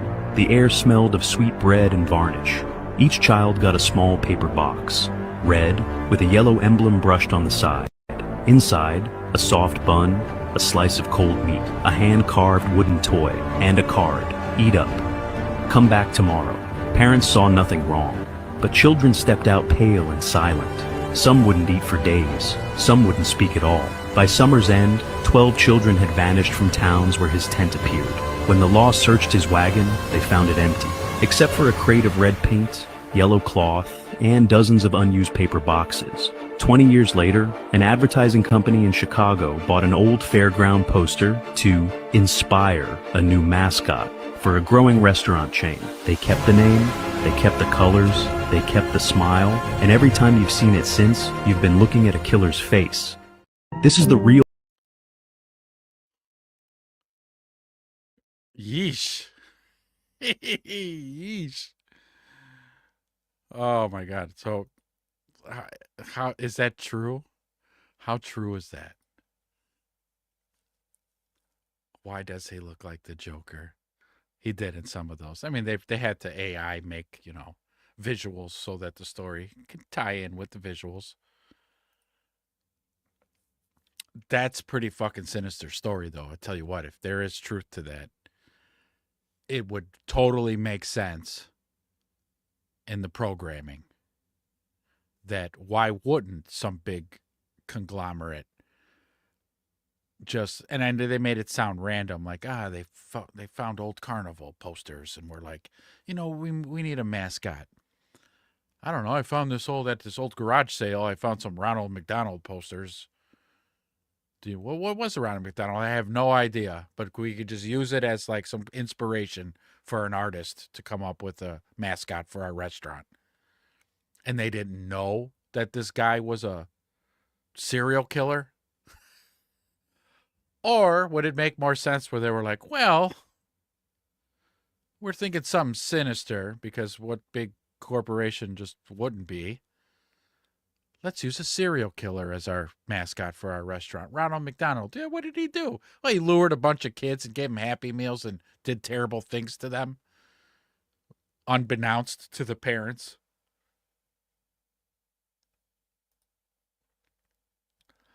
You know what I want to do? There's 10 of you in the chat here. I want to see if this works. StreamYard just implemented polls. Remember I said we needed to get to like 1,000 subscribers or 500 subscribers to get to polls? They added one. So let's see. Is this McDonald's story true? Option 1, yes. Option 2, probably not.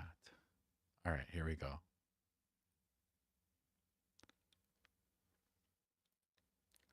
Bam. All right, now we got a poll in the chat.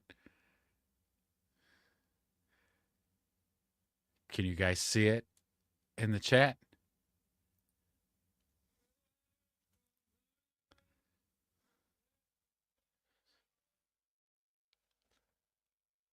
So I guess it says type 1 or 2 in the chat. If you think it's true, type 1. If you think probably not true, type 2.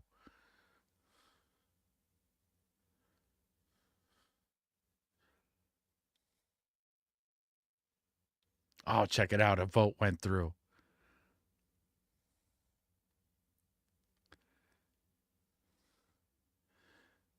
All right, another vote went through. It's 50-50. The polls work. We have polls now. Oh man, polls. This is going to be fun during bear shows. Oh, this is great. I'll just leave it up for a few.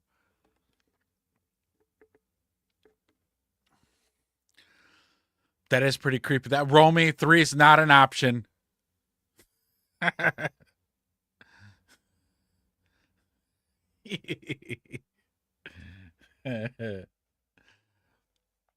But yeah, nice.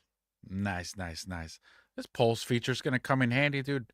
Post-game shows, pre-game shows. Oh, this is going to be great.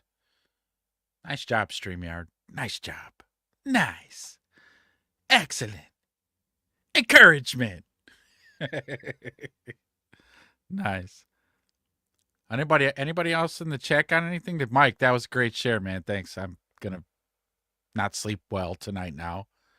Forget aliens. Forget pedophile islands. The fucking McDonald's story. It's going to fuck me up all night. I don't do scary movies. All right? That's like, so my kids, my wife, the girls, my daughters, they love horror movies. I can't do it. Can't do it. Don't do the scary movies.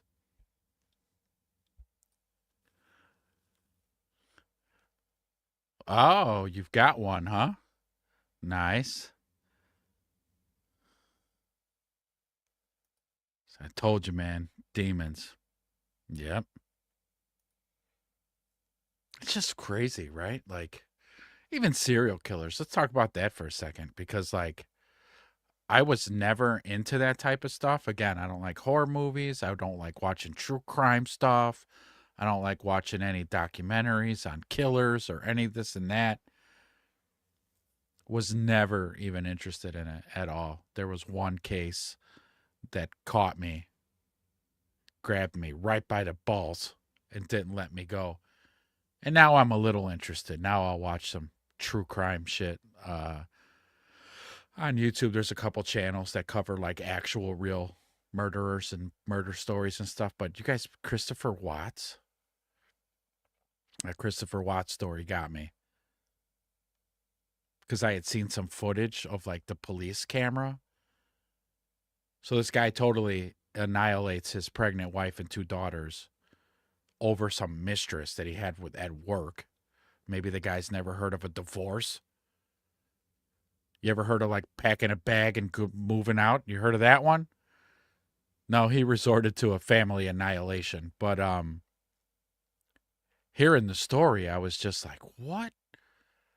Like there was this trigger in my brain that was firing that just wanted to understand. It was compelling. It was nuts.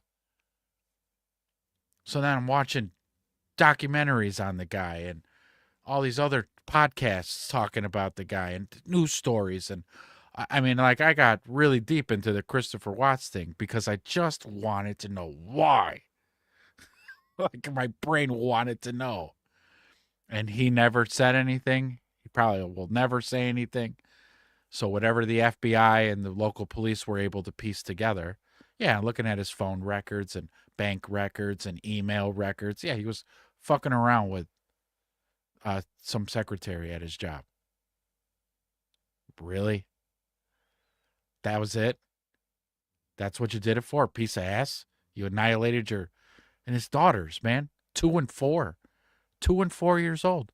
Stuffed them. So he worked for an oil company. He was an oil guy. Murders his wife. Buries her. Takes her out to a job site. A couple hours away from their house in Colorado. Buries her in a shallow grave and stuffs his 2 little angels into oil vats. There were tufts of their hair still around the rim of the hole that he shoved them in to get them in the oil vats when the FBI finally went out there to go, investigate that scene. Because again, well, not again, the FBI, they ping your cell phone. They tell you everywhere you go, your cell phone. It just was like, dude, what the fuck is wrong with you? You could have you could have had a girl on the side. Mafia guys did it all the time. And if shit was getting serious where you needed to leave your wife, yeah, you heard of a divorce, man? It's really not that complicated. Go to a courthouse, yeah, she's going to want child support, but I mean, there's no reason to kill the whole family over it. You pay your child support, be a man. Take up your responsibilities and do the right fucking thing, be a man. But you've ever heard of packing a bag and fucking leaving? I mean, dude's fucking retarded. Big Mike, I read a lot of books that had carnival drifters as the main killer of the story. I love horror novels. Yeah. What a time, right? When you could do that. Did you ever see that series on HBO back in the day? Carnival. I thought that shit was fucking awesome. It's a great little series. But kind of creepy like that. The Carney types. A mysterious group of mysterious group. A mysterious bunch. Gyppos. The gypsies. Getting into all kinds of shenanigans, but they're traveling around the country. Probably into some weird shit, man. My wife was telling me how there's a bunch of missing women linked to a city where Garth Brooks was touring. Like every city he was touring. I find that interesting. Have you guys heard about Super Bowls? Have you guys heard rumors about Super Bowls? Like all the Super Bowls?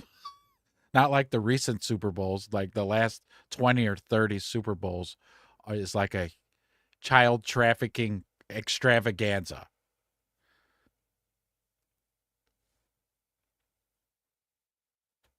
Not like the NFL's related, just that whole scene of human traffickers. The Super Bowls are one big, huge attraction. Sickos. No room for Earth for you. No room on Earth for you types. Gotta go. I've seen and heard about this too, Big Mike. Oh, so Garth Brooks, he's like a Super Bowl on wheels, touring the country. Yeah, let me see if I can't find something like that. All right. Polls. That was fun.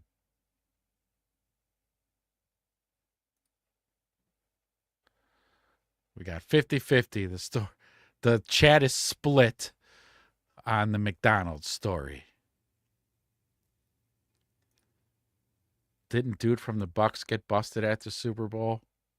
That might have been what spawned the story. Because that does sound familiar. I'm going to Google it. Human trafficking.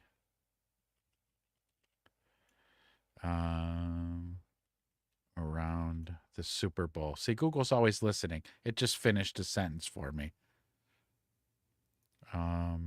And Google says,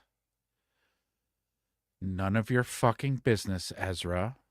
Go to bed. Okay. All right. Well, that's our answer for that, folks. We won't be looking into that very much. No, let's see. What does it say here? So, AI overview for me typing in human trafficking around the Super Bowl says, human trafficking, particularly sex trafficking, is a significant concern surrounding the Super Bowl due to the massive influx of visitors, tourism, and increased demand for commercial sex. While some experts debate whether the Super Bowl causes a unique spike in trafficking compared to other major events, it is recognized as a time when traffickers capitalize on high demand, leading to intensified law enforcement operations and survivor rescues. So that's kind of a weird take that they say is, yeah, we noticed that during Super Bowls there's a huge spike in human trafficking and sex crimes, but we can't really say that it has anything to do with the Super Bowl. Like when you just said, but you said first the one thing, and then, all right, well. NFL, Wedge said it, I think, a while back, didn't he? Or was it John? I thought it was Wedge. The NFL is a very powerful apparatus. You know, they got deals with the military. The NFL does. You're not going to shit all over the NFL. No. Cash Patel, remember, with the point shaving, busting the players who were point shaving in the NBA. Then they got to the bottom of some pitcher cheating as well in MLB and baseball.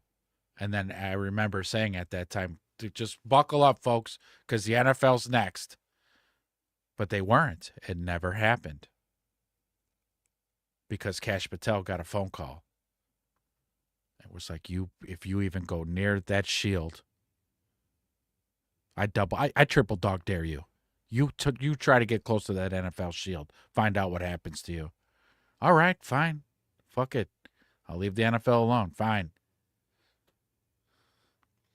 Warren Sapp. What a sad story Warren Sapp was. I have 6 degrees of separation from Warren Sapp, a Warren Sapp story. So I had a guy I was working on music with. He lives out in Vegas, and he's a waiter at a BJ's, which I guess is a very fancy restaurant out there. And Warren Sapp would be drunk and sitting in a corner of the restaurant, like just shouting and mumbling racial slurs to white people, and then asking and fighting with people who were at the restaurant to pay for his meal because he didn't have money. He's dead ass broke. What a fall for Warren. What a fall. Great football player, though. Stud. 3-tech. One of the best. One of the best to play the 3-tech. Damn shame.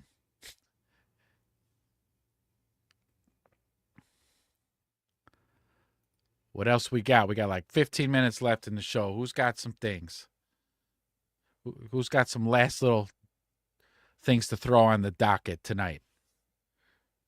You guys came in the clutch. Again, I was going to go down Sumerian tablets, but I could then postpone that for a different show because you guys showed up right out of the gates hot and have kept this chat going for almost 2 hours now. You guys are the best. You guys are the best. He'd filed for bankruptcy. Yeah. Maybe he didn't attend to Chris Carter's meetings when he got drafted. How to say no to family and friends. How to set up boundaries.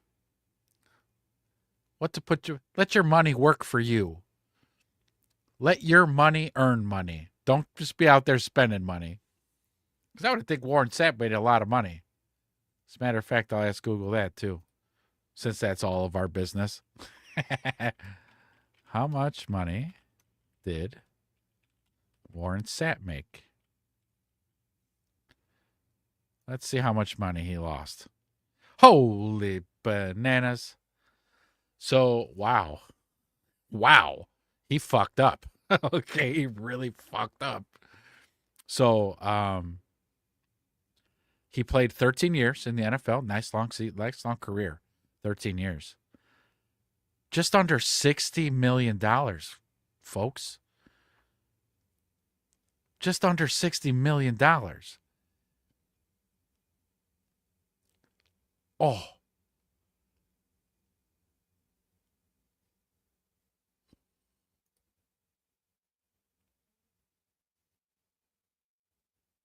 He mismanaged $60 million. You saw a video today how the Bible actually took place in America. That made sense. And now I have to follow the rabbit. Ooh.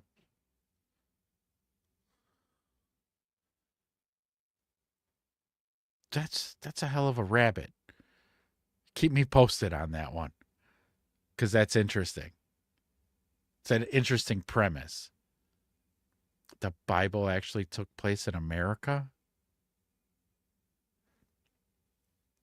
Ah, yeah, that was a big topic too, wasn't it? I said, what are they going back to the moon for? So the fucking aliens could tell them what they told them the last time they went to the moon? Hey, didn't we tell your punk asses to stay out of here? We told you. Don't fucking ever come back here again. Get the hell out of here. Let's go back again. This time we're going to go around the dark side of the moon. You don't want to go there. It's probably a dangerous place. But however, what did I think about the picture? I have to Google it because I haven't seen it yet. So I'll give you an instant reaction.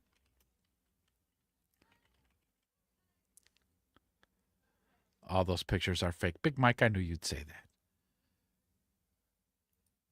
You said space was fake. I remember that. So if space is fake, you're like, that moon, that's not real. Mike, are you a flat earther? I didn't ask it that night. Are you a flat earth guy? Please don't do this to me. Don't do this to me. Big Mike, don't do this. Because those two things go together. Because I know flat earthers say that the stars and all that shit that we see, it's not like the stars and shit in space, it ain't real. Flat earthers say that. So when you say that space is fake, I go, oh no.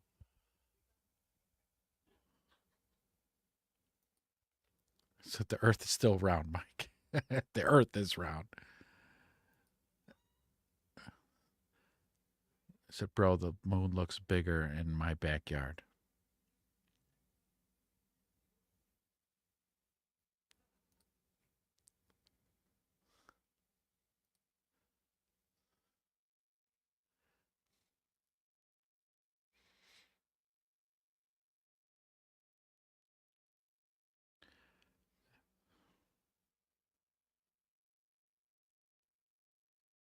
Where would I find these images? I mean, I'm seeing a bunch of, let me see, like recent.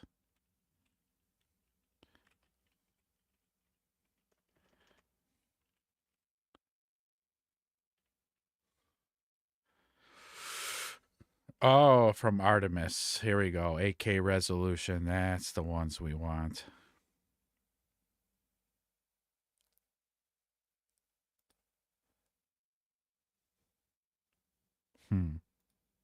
Well, I mean, here, let me, just looking at it myself, I won't get copyright for sharing images. We can look together.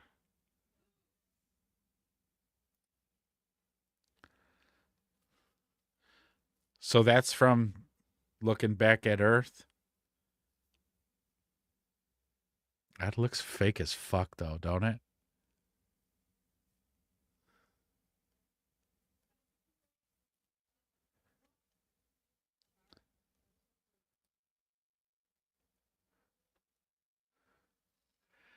We've never, ever seen a real picture of a round Earth. What's this right here, Mike? What's this? It looks spherical. Like it's supposed to not be like completely like a perfect sphere, right? It's supposed to be kind of like egg shaped. Not that that makes any kind of a case. This picture looks fake as hell, though. That's what I'm saying. I don't know. This whole moon looks, I don't know. Doesn't look right. Looks fake. Let's keep going.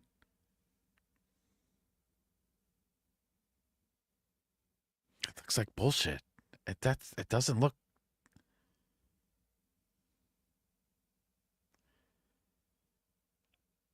I'm not buying it. Because again, if that's supposed to be the backside of it too. Oh no, Mike's doing it. He's doing the thing right now.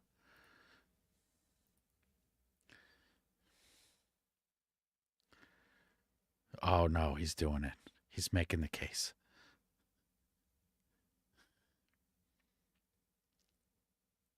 You could see Chicago from Michigan. There's no curve.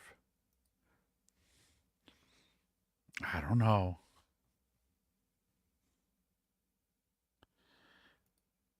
Haven't you seen the things though?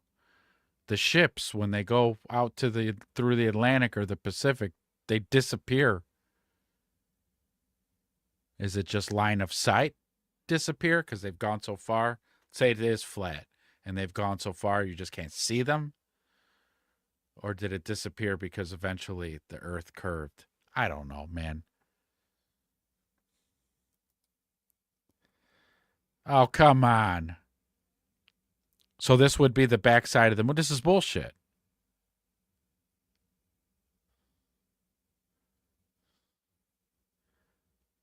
Nah.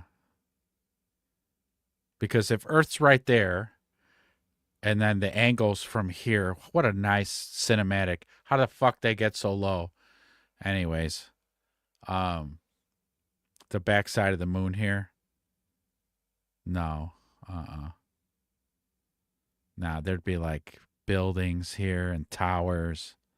And there's a whole civilization back here with radars and satellite dishes and shit. Satellite scanners.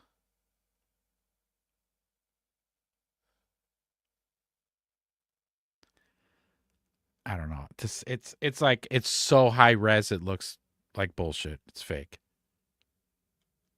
It's absolutely fake. I'm not buying this picture. I'm not buying any of these pictures. Look, look. I'm sorry. No. No.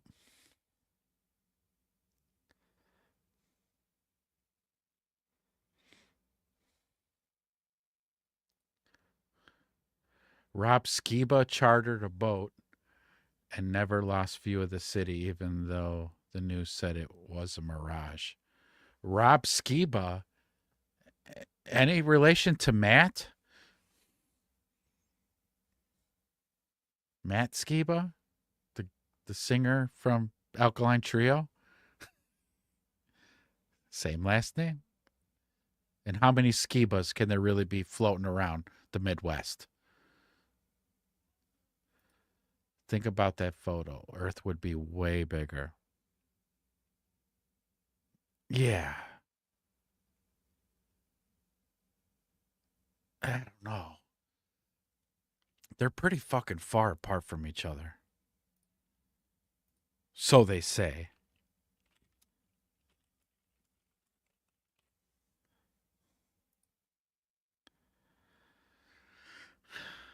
I'm just under 240,000 miles away. 240,000 miles away. I mean, the United States from one coast to the other is 3,000 miles. But from there, from here to Earth, 240,000 miles.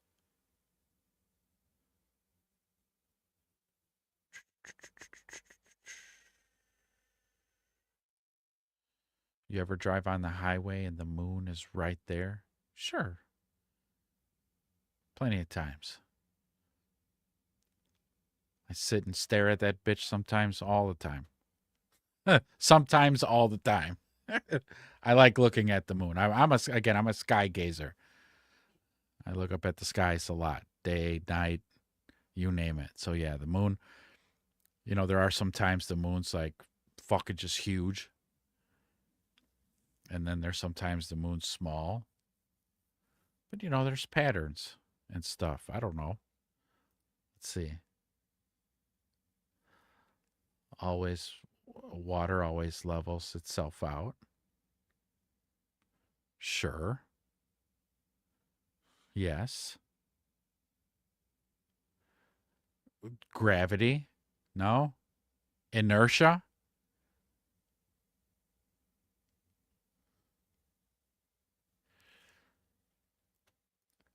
The Bible describes the moon as having its own light. Nope. Nobody has its own light. It's all reflected from the sun. So I guess in a way it does have its own light. No. The earth has its own light that it absorbs from the sun, and the moon does too. I don't know, man. I'm not buying these pictures, though. That's what I'm saying.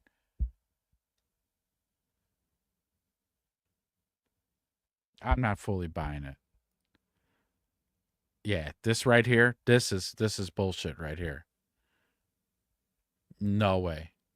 Because don't forget, we talked about this last show, or maybe the last Decoded. Our moon has a very peculiar rotation in that it rotates just so that always that one side of it is facing Earth. We'd never see the back. Never seen it. And now all of a sudden they flew around it and this is the image that they get.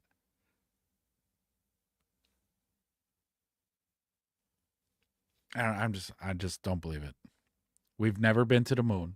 Okay? We weren't to the moon ever before. And again, if we were and we even got close, there were aliens there and they said, get right the fuck off of our property. The moon's our property. Get the fuck back there. Don't ever come back. And so we didn't. So this whole mission is just to distract us from high gas prices and a never-ending war that's going to just never end. Let's see. It also says that Earth is stationary.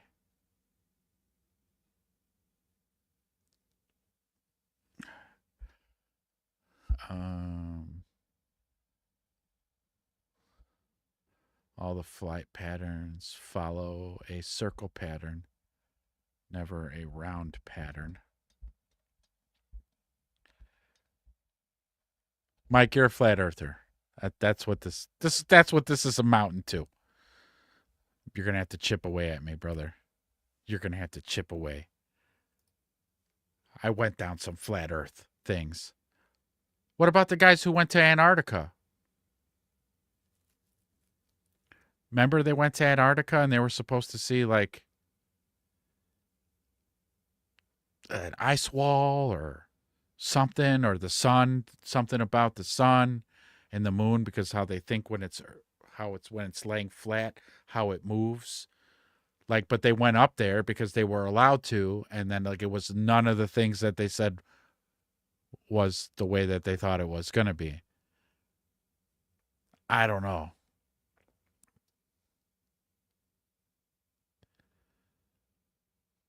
Then people were accusing those same, because these people had big YouTube channels. And then they went up there and then the things can happen. But then they were accused of, they were using green screens, to lie and say like the government made them use green screens, even though they went up there with drones and were flying the drones around with cameras. I don't know. Try and book a trip to Antarctica. It can't happen. Not for us normies. So there's that. But then that goes back to like if we're in some kind of simulation. It's kind of another thing because right, the way physics works is in a vacuum, like if you blow bubbles, because we have inertia and we have gravity, but because of our atmosphere, we're kind of like in a bubble, right? And if you blow a bubble, they make the shape of spheres. So it'd kind of be like the same thing if you think about the Big Bang. Boom, so big explosion happens in the vacuum of space, and all these planets that ended up turning hard were more like molten and mutable. But because of the gravity and the vacuum that they're in, would take the shape of a sphere. Except for this planet, then. This planet is actually will play by different rules of physics and what we know of the cosmos, because it could be all bullshit. But this planet is now just like it's flat with a dome, some kind of like what would you call it? I don't know. What would you call the dome? A dome? And then the sun and moon just kind of like rotate over the disk. And then what's holding up the disk? Is it just floating? Because there are some biblical texts where I think, speaking of, isn't there supposed to be like pillars underneath the flat earth holding it? It's a whole thing. My memory's a little washy on it, only because, like, again, when I was researching and doing my searching, trying to crack some codes, I went down the flat earth thing a little bit. It was really hard for me to swallow much of what the flat earth was saying, because I don't know. It's so like different. Like my mind wasn't ready for it. Still isn't. Only because, again, the physics involved, with that whole thing. Here, all space images are manufactured.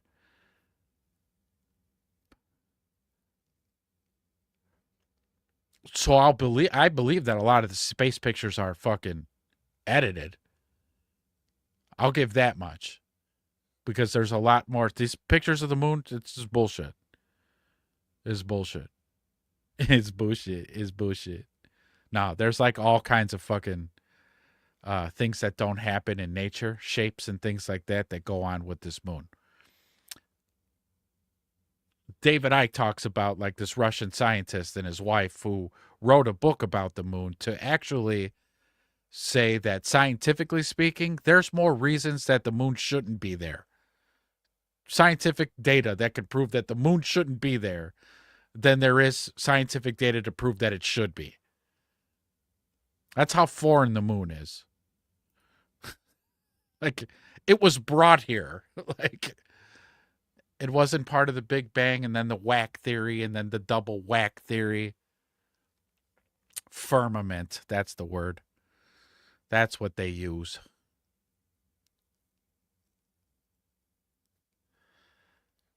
A firmament, right. Which they do mention that in the Sumerian tablets. That's what they use for atmosphere. Firmament. Big Mike, it's okay. We're all batshit crazy about certain things. He's working out bad. Got it. Yeah, no, but these are all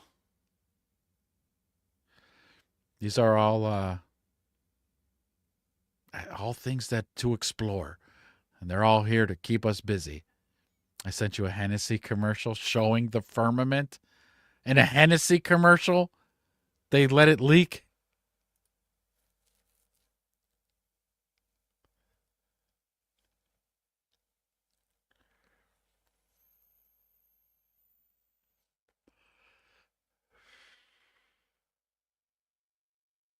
Oh.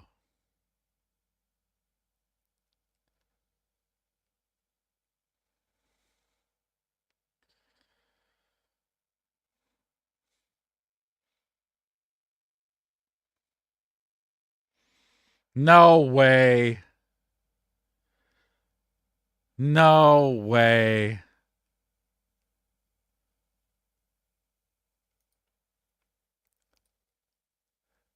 Creates back. The fights are over. Was there MMA at the White House?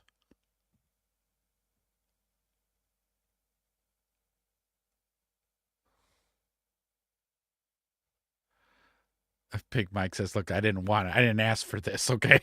I didn't ask for this shit. It chose me. We're going to have to steer you back, Big Mike. We're going to have to steer you back. We're going to have to bring it back.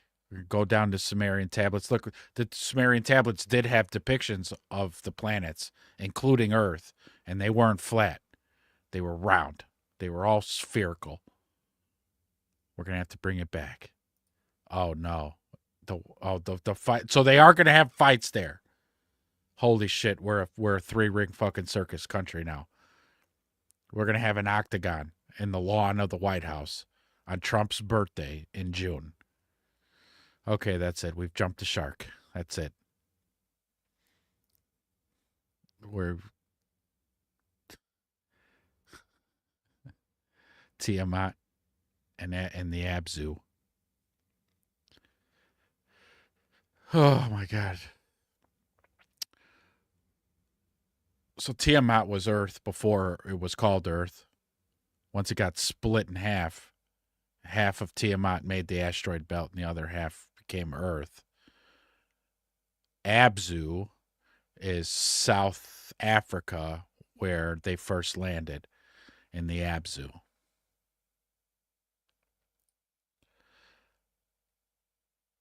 Bro, Terry Crews is good. We might as well.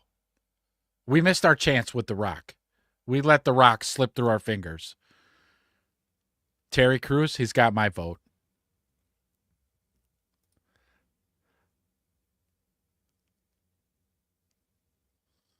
That's right. One of Nibiru's moons hit Earth. It hit Tiamat, sorry. Split and became the Earth. Yep, you got it. You got it, man. You know what's funny too is like when you talk about like the elites and stuff and them being in the know. So one of Marduk's kids is named Naboo.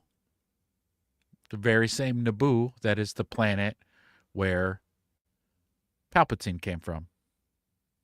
That was his planet of origin, Naboo. Also, you know what they named Pluto? Because like when scientists, astronomists, whatever, said that Pluto wasn't a planet back some years ago, and I'm like, nope. The Anunnaki said it was a planet, so it's a planet. I don't care what you say. And it's a planet again. They made it a planet again. Do you know what they called it? Gaga. They call Pluto Gaga.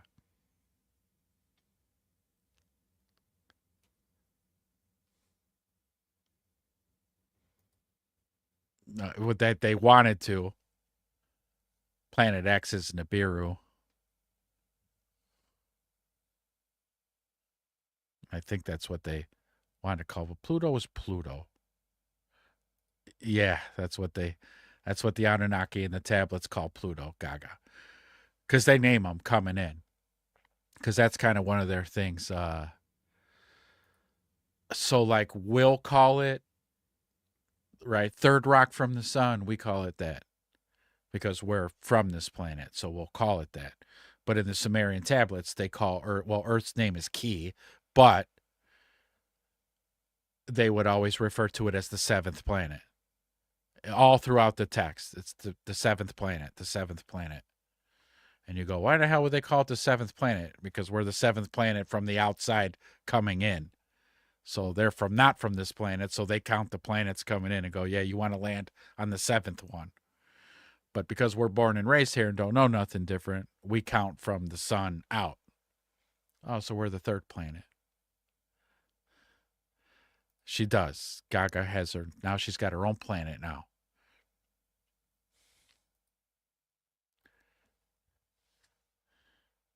And now Nibiru is a dwarf star, the brown dwarf failed sun. It's warm but not ignited. And there are planets and moons that orbit Nibiru. Yeah, like a bunch. Yeah, Nibiru's 4 times the size of Earth. And it's got like 11, 12 fucking moons.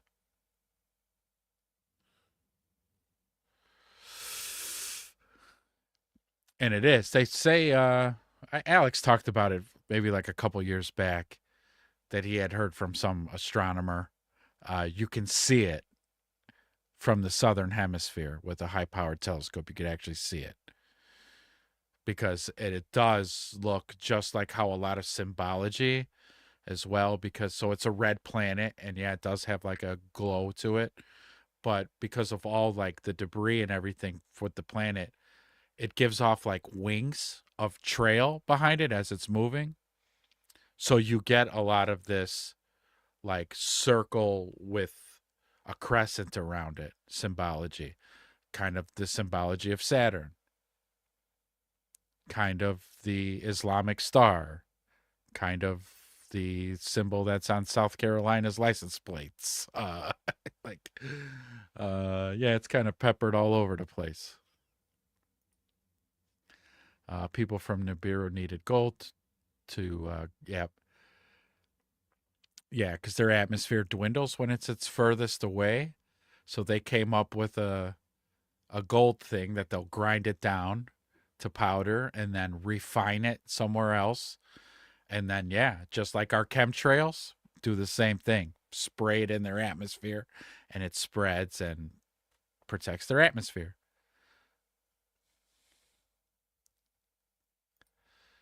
They say NASA means deceive in Hebrew. Also has the serpent's tongue. Yeah, all those big these big communities of whether it's scientists or pharmaceutical people or whatever, they always hide some kind of symbology or some kind of meaning into stuff. Yes. He said the thing. He said the thing. Yeah, I mean, back in Loud Horse and Off a couple months ago, might be longer, John and I watched, which I would love to bring up. If I could, like, clip it and make it, like, a really quick digest, because David Icke's a long-winded guy. Yeah, people like to think it's a second coming. It might be like the Earth might reset every time that fucker crosses through. So, again, it's, like, kind of thinking, like, each time that thing comes through and disrupts our magnetic field and the place floods or majorly earthquakes, like we have like this huge reset. So this could be like our 100th iteration of civilization. Could be. Yeah, so I was watching it. I definitely didn't want to play it because I will seriously get dinged. Yet that's hard for me because when he gets out of the Earth's atmosphere and out of like the ionosphere and the stratosphere and all that, he's literally like in the Simpsons movie coming up to a dome of some solid state that now I'm getting to, he's bursting through it in his apparatus that he's flying in that looks watery. That's watery. And now he broke through it. And now he's just floating out in nothingness. What is this? Is this a movie or is just are they selling me liquor? Am I misinterpreting the Hennessy? This is a commercial to sell me booze, telling me that there's a firmament. They're dropping knowledge. They're just boom. Now get drunk because we just blew your fucking minds.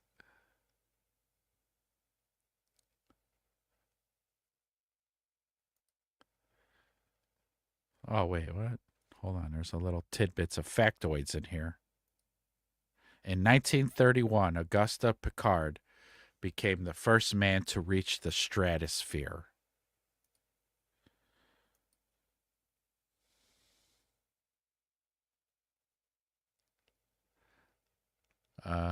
Shit. Where did I leave off? Big Mike saying that the whole Hennessy commercial is symbolism. Yes. I definitely saw a lot in there. There's no doubt about it. The Invader, that is what they called it. Planet of the Crossing, the Invader planet. Yes. Tower of Babel, man trying to become God. See that too.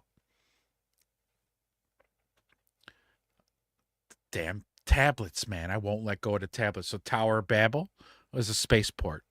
Marduk, because again, I told you Marduk was, after he married the Earthling and they were like, you're stuck on Earth, he didn't want to accept that and he wanted to go back to Nibiru, built a spaceport, Tower of Babel.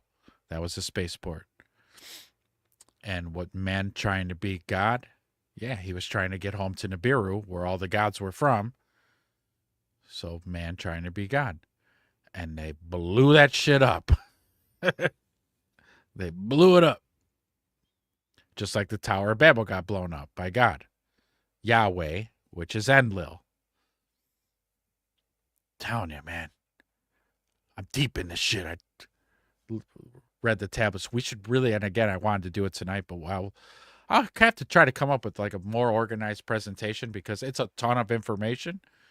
And it would have to be like a series, but if I could break it into chapters, we'll connect those dots all day because the Sumerian tablets are crazy. Just crazy. Create, yeah, well, we need something to come, though. Clear out all this bullshit. Yeah, the thing is, I don't want it to be them. They're not nice. They're not good to us.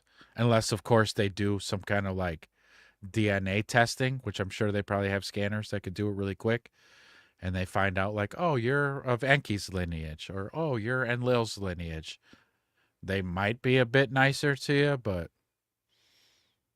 they ain't gonna be nice. It'd be just like The Simpsons when you had to vote for Kudos or Kronos, but both of them were gonna whip you and turn you into slaves anyways. It's gonna be kind of like that. The water separated from the waters. I like that. They say that in the tablets too. Big Mike, you like to read? You should pick up the 12th Planet and read it. Or they have audio versions. The Lost Book of Enki too. I think it's on YouTube in an audio format. Just wait until the geyser goes off at Yellowstone. That's kind of what we need there. Just a cataclysm. That'll reset shit. But no, but these guys got bunkers. Again, they got whole cities underground. The only ones who suffer are us. They're going to be just fine. They'll wait 1,000 years if they need to, and then they'll come back up. Yeah, they're all dead. Let's go ahead and start over. Joseph Smith had tablets, but that's a whole different story. Just becomes more and more obvious, especially when you see the megalithic stones. Yep.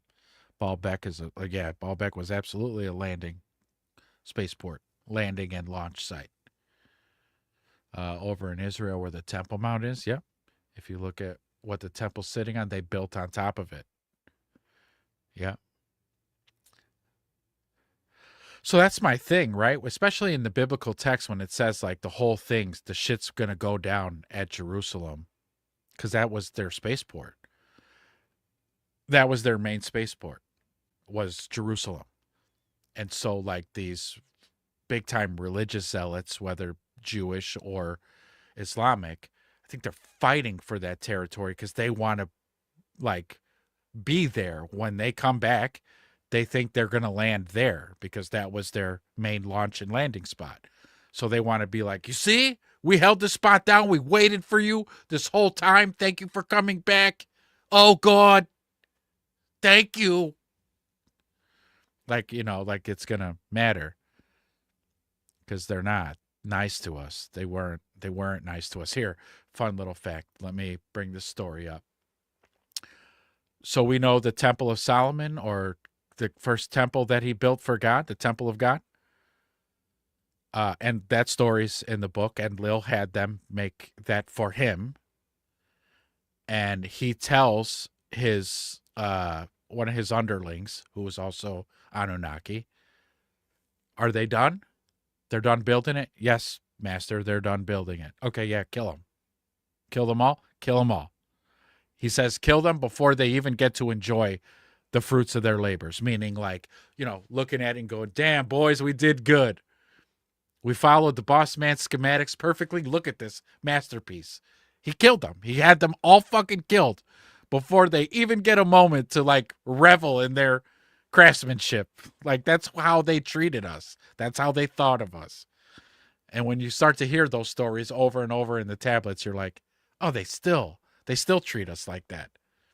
Except it's different. Except it's Bill Gates. Except it's Klaus Schwab. Except it's the Rothschilds. Except it's Zionists. That's, like, they just really just look at us with the same disdain that they always did.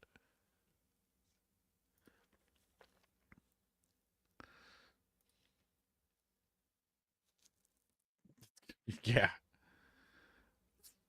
36-foot tall humanoids. Again, with those Sumerian depictions, like, we come up to their knees.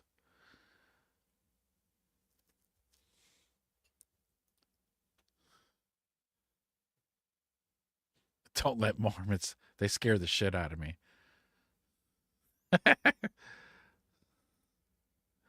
Sitchin, man, his presentation about the Holy Land, one of my favorite videos ever. Sitchin's had really good presentations. Yeah, YouTube's got a bunch of them. He's such a slow talker, though. He could just speak a little bit faster. Ever. He said, one of my favorite videos ever. Yeah, Sitchin was on one. I do keep my antennas up, though, because I have heard, and I've even seen a photograph of him in his Freemason, Master Mason 33-degree, like, sashes and the belts, waist thing, and the whole thing. I've seen it. Where they're like, you got to watch out what he wrote, because you don't know what he put in there or what he took out or blah, blah, blah, because he was a Freemason. And all right. I keep my eye open. Oh, nice. You're waiting on the Pale Horse from the library? Nice. That's a great read, man. That is a great book. Uh-huh. Yeah. Rumble? I'm on Rumble. I streamed to it once or twice, and they changed the URL. There's like what's called a stream key. Like, you have to put it in every fucking time you stream to it. And I was like, this is a pain in the ass. Thank you, Rumble, for not being user friendly. We could definitely do it on Rumble.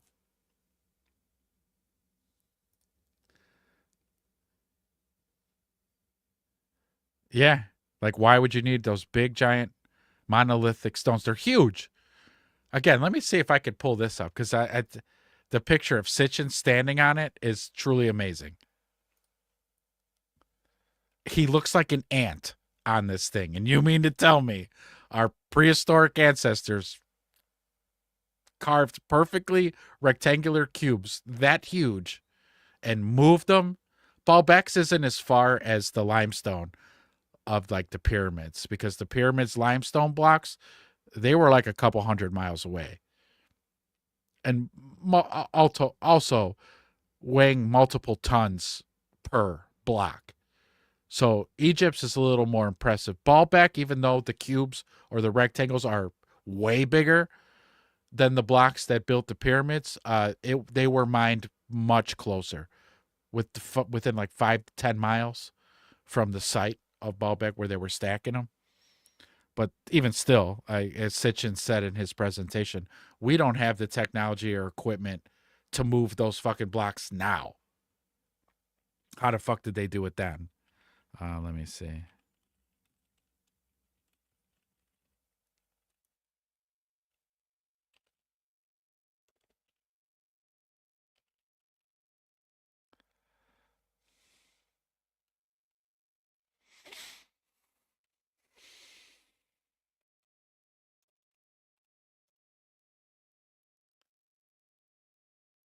Yeah. 1984, anyone? We're living it. We don't need to read the book, Romy. We're in it. We're living it. But what a great book, though.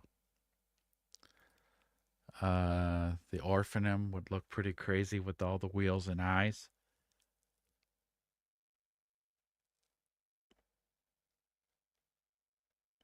All the wheels and eyes. Is that the shit Ezekiel saw? Was that Ezekiel's testimony of the UFO he saw? No, I might be reading that. He described it as wheels within wheels. There's another guy, Maurice Cotterill, that does a presentation on the sun and Mayan people. Baalbek Trilliton stones. You can't move them. Alien technology. That's what I think, okay? They cut them shits out with like lasers and then levitated them over there. Although the one stone which I'm pulling up, that Sitchin is standing on was a failed block. It didn't make it to Baalbek. It didn't make it. It's there at the quarry area because it broke. So I don't know if they were trying to lift it or whatever they were doing, but the stone broke and they're like, fuck it, leave it. Yeah, and that's the other fascinating thing, right? Now we don't have the technology to even lift it, and they were doing it, but they were stacking them. They're stacked on other smaller rocks. They stacked it on it and then stacked other layers of the same things on top of them. People need to wake up. I'm telling you. That's what we're doing. That's what we're trying to do here. Oh, okay, so I did. All right, Ezekiel, right.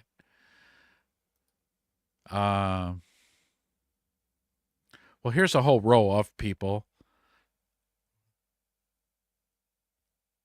Well, whoa. So here's an image. Come on, why'd you do that to me? Ah, here you go.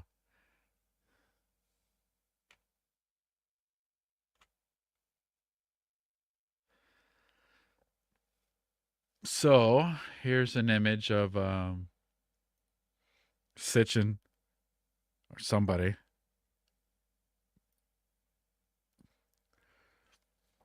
There you go. So there's a little kid sitting on top of it there, and there's one man standing right there. And that's the blocks. That's one block.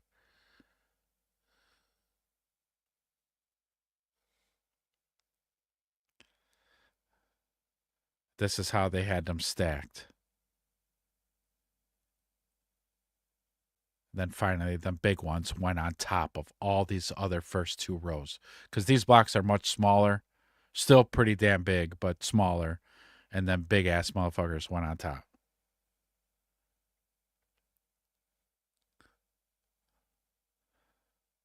Okay. Amazing. Amazing. And then every civilization after just kind of like built their own thing on top of these sites. And I'm telling you, a lot of it was probably some sort of homage or, oh, when they come back, they're going to land here. They're going to come back to where they always lifted off and landed. So we want to really hold this place down. Like we want to hold the fort down. Look at that shit.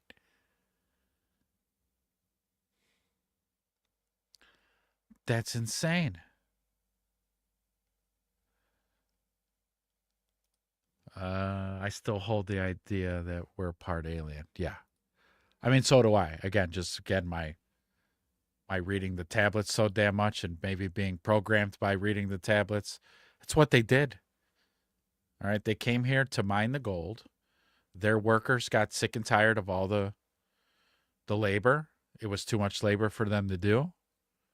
And so they wanted to make a splice again, the Homo erectus, the Neanderthal that they saw was already here.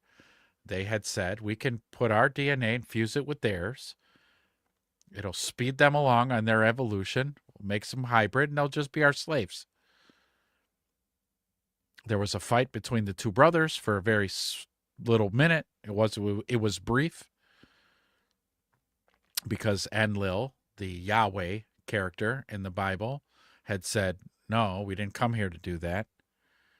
We're not allowed to do that.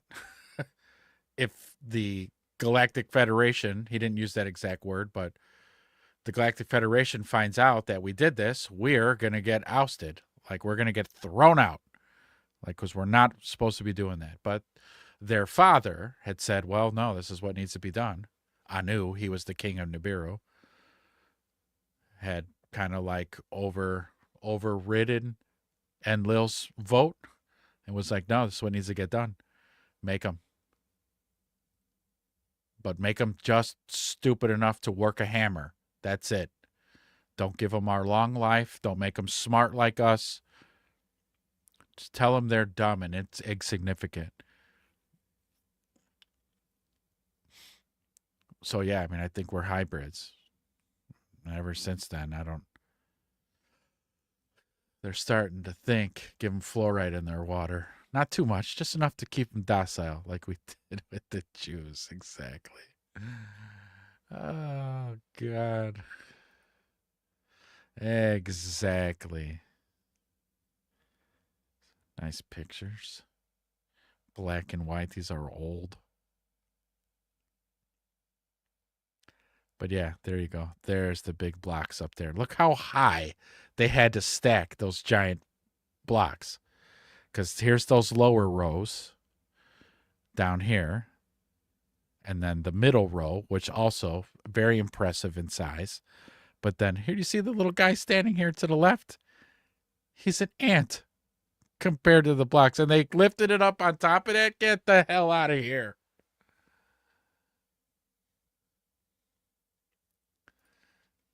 No way. I don't give a shit what they say. Humans didn't build the pyramids. Human didn't build this. It wasn't humans. I don't know what to tell you. It wasn't. But tell us how it was. You know, and I give it to the Egyptian people. Modern day Egyptians. I've spoken to one. I had a customer who was Egyptian. And I asked him. I felt brave enough. I said, so, you guys really built those things? Oh, yes. We worked very long, very hard. We built, okay. All right. All right. All right, well, your sofa's all fixed, sir, so you have a good day. I'll see you later. Humans didn't build them. They wouldn't even know where to begin. Especially as fledgling as a species we were back then, we wouldn't have fucking known how to build those things. And for what? They're not tombs. They have running water through them. They sit on top of water. There's water underneath it. And the Sumerian tablets, they'd say what it is.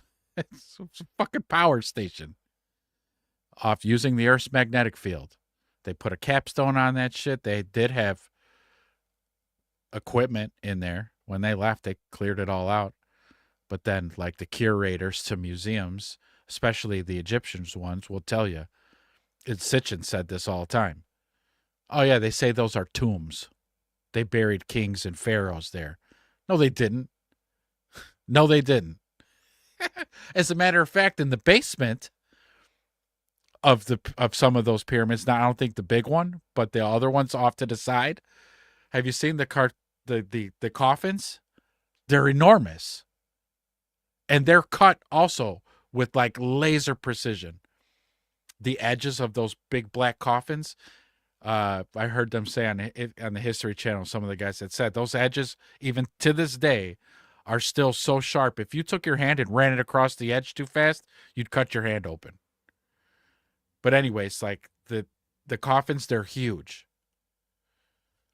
Well, what was so for? Oh, well, the kings, when they passed, they wanted to be buried with their stuff, so they'd be buried in there with it. Okay. Or maybe it was a 25-foot tall Anunnaki who they wanted to bury in there, so they needed a big-ass coffin. Not to mention, too, the hallways. This is another fascinating thing. They would have had to already pre-make the rooms with the coffins in there because any of the openings, walkways to get there aren't big enough. So you couldn't have built the pyramid, then carved out the rooms, and then moved in these coffin things. They wouldn't have fit through the walkway. So they had to be placed there before the pyramid or while the pyramid was being constructed. Come on. Yeah. Our ancient ancestors had all that mapped out. And then the way that it lines up with Orion's belt, really? Come, stop it. And that not only are there pyramids all over the planet, they were throwing up pyramids everywhere on this planet. But the Great Sun Temple in Mexico, it's the same damn size as the Great Pyramid in Giza. They've measured like the perimeter of it, and it's exactly the same. Has the same 51 or 52 degree pitch, very same. Except the Sun Temple, its top is flat. Probably a perfect landing spot. They made it flat. But the Pyramid of Giza had the capstone, and they wrote a song about it. There's a song about it in the Sumerian tablets. The sister to the two brothers, they had a sister. She wrote the song the day that they put the capstone on, and a light shined from it up to outer space and beyond. A light. And that was their Do Ran Ki, which is translated to like Stairway to Heaven, which is a song by Led Zeppelin. But that was their communications. That's how they were able to talk to the king on Nibiru and any of his people, his 9 who judge and all that. They would go to the Great Pyramid. They'd go in there. There was a communication room in there. Like Houston, if you will. Houston, we have a problem. It'd be like, Nibiru, we have a problem down here.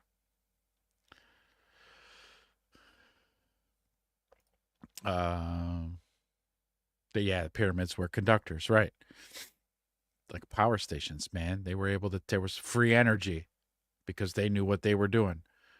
They weren't here for oil. They were here for gold. Which again gives you the clue of why we hold gold into such high value. We can't eat it. We don't do anything with it. You'd make jewelry, big deal, because you wanted to be fancy. Well, because the gods who were here, they revered it, and that was the whole reason they were here. To strip this earth of gold so they could fix their atmosphere on their planet. So when they left, the people that they left behind were like, I don't know, they thought they collected it and they made us mine for it. Let's just keep doing it. Well, why? Can you eat it? No, you can't eat it, but they had it, they held it to such high regard that so we're going to copy them. Whatever they do, we copy. I mean, nowadays we use it because you can use it on like motherboards and computer chips and shit. You use gold, but we didn't have computer chips back in the fucking 1930s. But ever since they left, we've held gold in high regard. The Ark of the Covenant is actually Ark of the contract between godly ordained kings to rule over the slaves while the gods are gone. I could see that. It's also something very radioactive about the Ark of the Covenant, too. There's a radioactive something with it. Because don't look at it! You know, when they would move around and they were taking the Ark of the Covenant with them, they had a rule, like, you don't open it. They were told, don't open it. But of course, the people were curious, couldn't help themselves. They opened it. They got sick as dogs, got blisters, and fucking started eroding and died. So whatever was in there was something nuclear, something radioactive was something in there. And it was safely contained in there because anybody who opened it to look fucking died. And they said, I told you not to look in there. We put some like poisonous shit in there. Don't fucking touch it. 9 is a very important number. 3, 6, and 9. Very important numbers. 60, 60, 60 is 360, and 360 is 9. So that's where we get a lot of our math from them, actually. So the way that they ranked their people, like the most high, Anu, he would be ranked 60. And Lil, who again is Yahweh in the Bible, because he made him the leader when they came here. He has a rank of 50. Enki has a rank of 40, and so on and so forth, all the way down. But the decimal system, 10, it was based off of them, the way we do our math. But that 360 degrees, I think we talked about this last episode, no? Or the time before. That's how you kind of get the roundabout number of their one circuit for them is 3,600 years. So, coincidence, the numbers thing, and how we do our math. All the Egyptian football players were having strange injuries. Like the San Francisco 49ers? Is it similar to that? I'm not being coy, but something like that, where they're testing the electromagnetic field near their practice field because of all the soft tissue injuries they're having in San Francisco, like that. Why wouldn't shock me? The guy in Ethiopia that watches over the ark and goes blind right away. Yes. Yes. Like when they would stop, right? Because as a tribe, they were wandering for so long in the desert. Like they had to quarantine the ark. A big ass tent they would set up to put the ark inside and like leave it alone. Shut the doors to the tent, walk away with guards watching so nobody goes in. I don't know. There's something about it. Something about it's fishy. Don't forget it. It rained manna from the sky to feed them. Really? Because you know how often that happens. Rains bread and pita bread. Just rains it to feed them. That happens.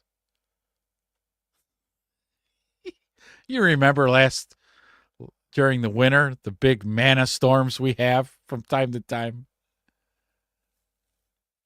9 is the greatest meme. Dude, they need to put that on a Madden cover. You said it best a couple shows ago. They need to put that fucking that fucking face of his in the locker room. Put that on a fucking Madden cover. Didn't I say I was going to make one? I am still going to do that. I need to be reminded. Sometimes I blissfully drift off with other projects, but I can whip that up in no time. Oh my God. I'll tell you what, we'll have it locked and loaded to troll Vikings fans on Twitter if he beats out Kyler Murray for the starting quarterback job.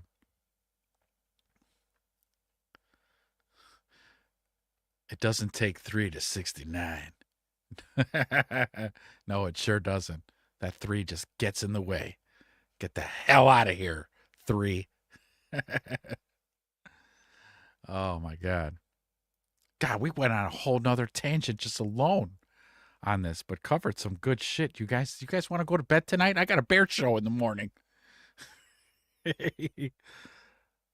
Here's another. It's another fantastic image.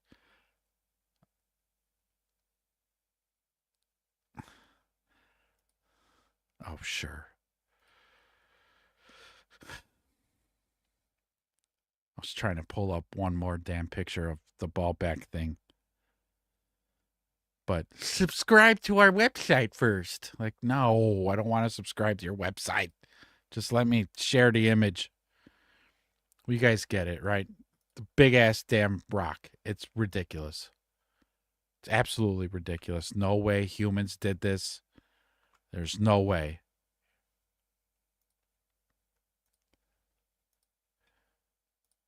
We have people who came here that had technology that we had no idea, what it was, and they were about their business. They were doing their thing, mining gold, trying to save their planet. They didn't mean to come here and play as gods, but they did. It's what ended up happening. And humans worshipped them, which is a whole nother term that got misconstrued as well, because the way we say and mean worship nowadays is not what they meant when they said it in the tablets. Worship was more like serve you, not being, what do they call it? Indentured slave. It wasn't like that. It was more like, yeah, I'm going to make you a meal. You come over to my house, I'm going to cook for you, make dinner. Bring your wife, bring the kids. I'm going to barbecue for you guys. It was more like that. It wasn't I'm going to bow to you and do everything you say type of deal of how they kind of misconstrued it nowadays. But yeah, look at that son of a bitch. That's a big ass block. We couldn't cut and move that today. We could cut it, but we ain't moving it nowhere.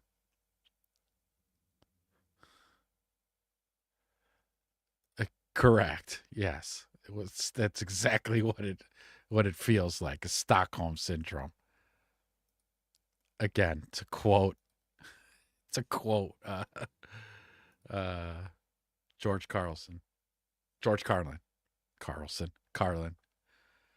Again, he gives you 10 rules. Don't break those 10 rules, because if you do, he's going to take your soul and throw it into an abyss of eternal fire where you're going to burn and scream and cry and scream and pain and agony and torture. But he loves you. But he loves you. And he's terrible with money. He needs your money. He created everything that we see and touch and see and smell, but he's not good with his own finances. He needs your money. All right, I'm going to get the hell out of here. You guys have been a blast tonight. As always, you guys showed up, showed out, kept this thing rolling. What awesome. What, 2 hours and 47 minutes? You guys are insane. You guys need to get some sleep. There's a bear show in the morning, you guys. There's a bear show. You guys need to get your rest. You're going to want to be around to talk about Bears tomorrow morning. Okay, because the news cycle is dead when it comes to Chicago Bears, and so you're going to need to get your fix. Show up in the morning, get your fix of the Bears, boys. But all right, until next time, you guys have a great night. Get some rest. Thank you guys so much for showing up and sharing. It was awesome. I had a great time tonight. You guys take care. Peace.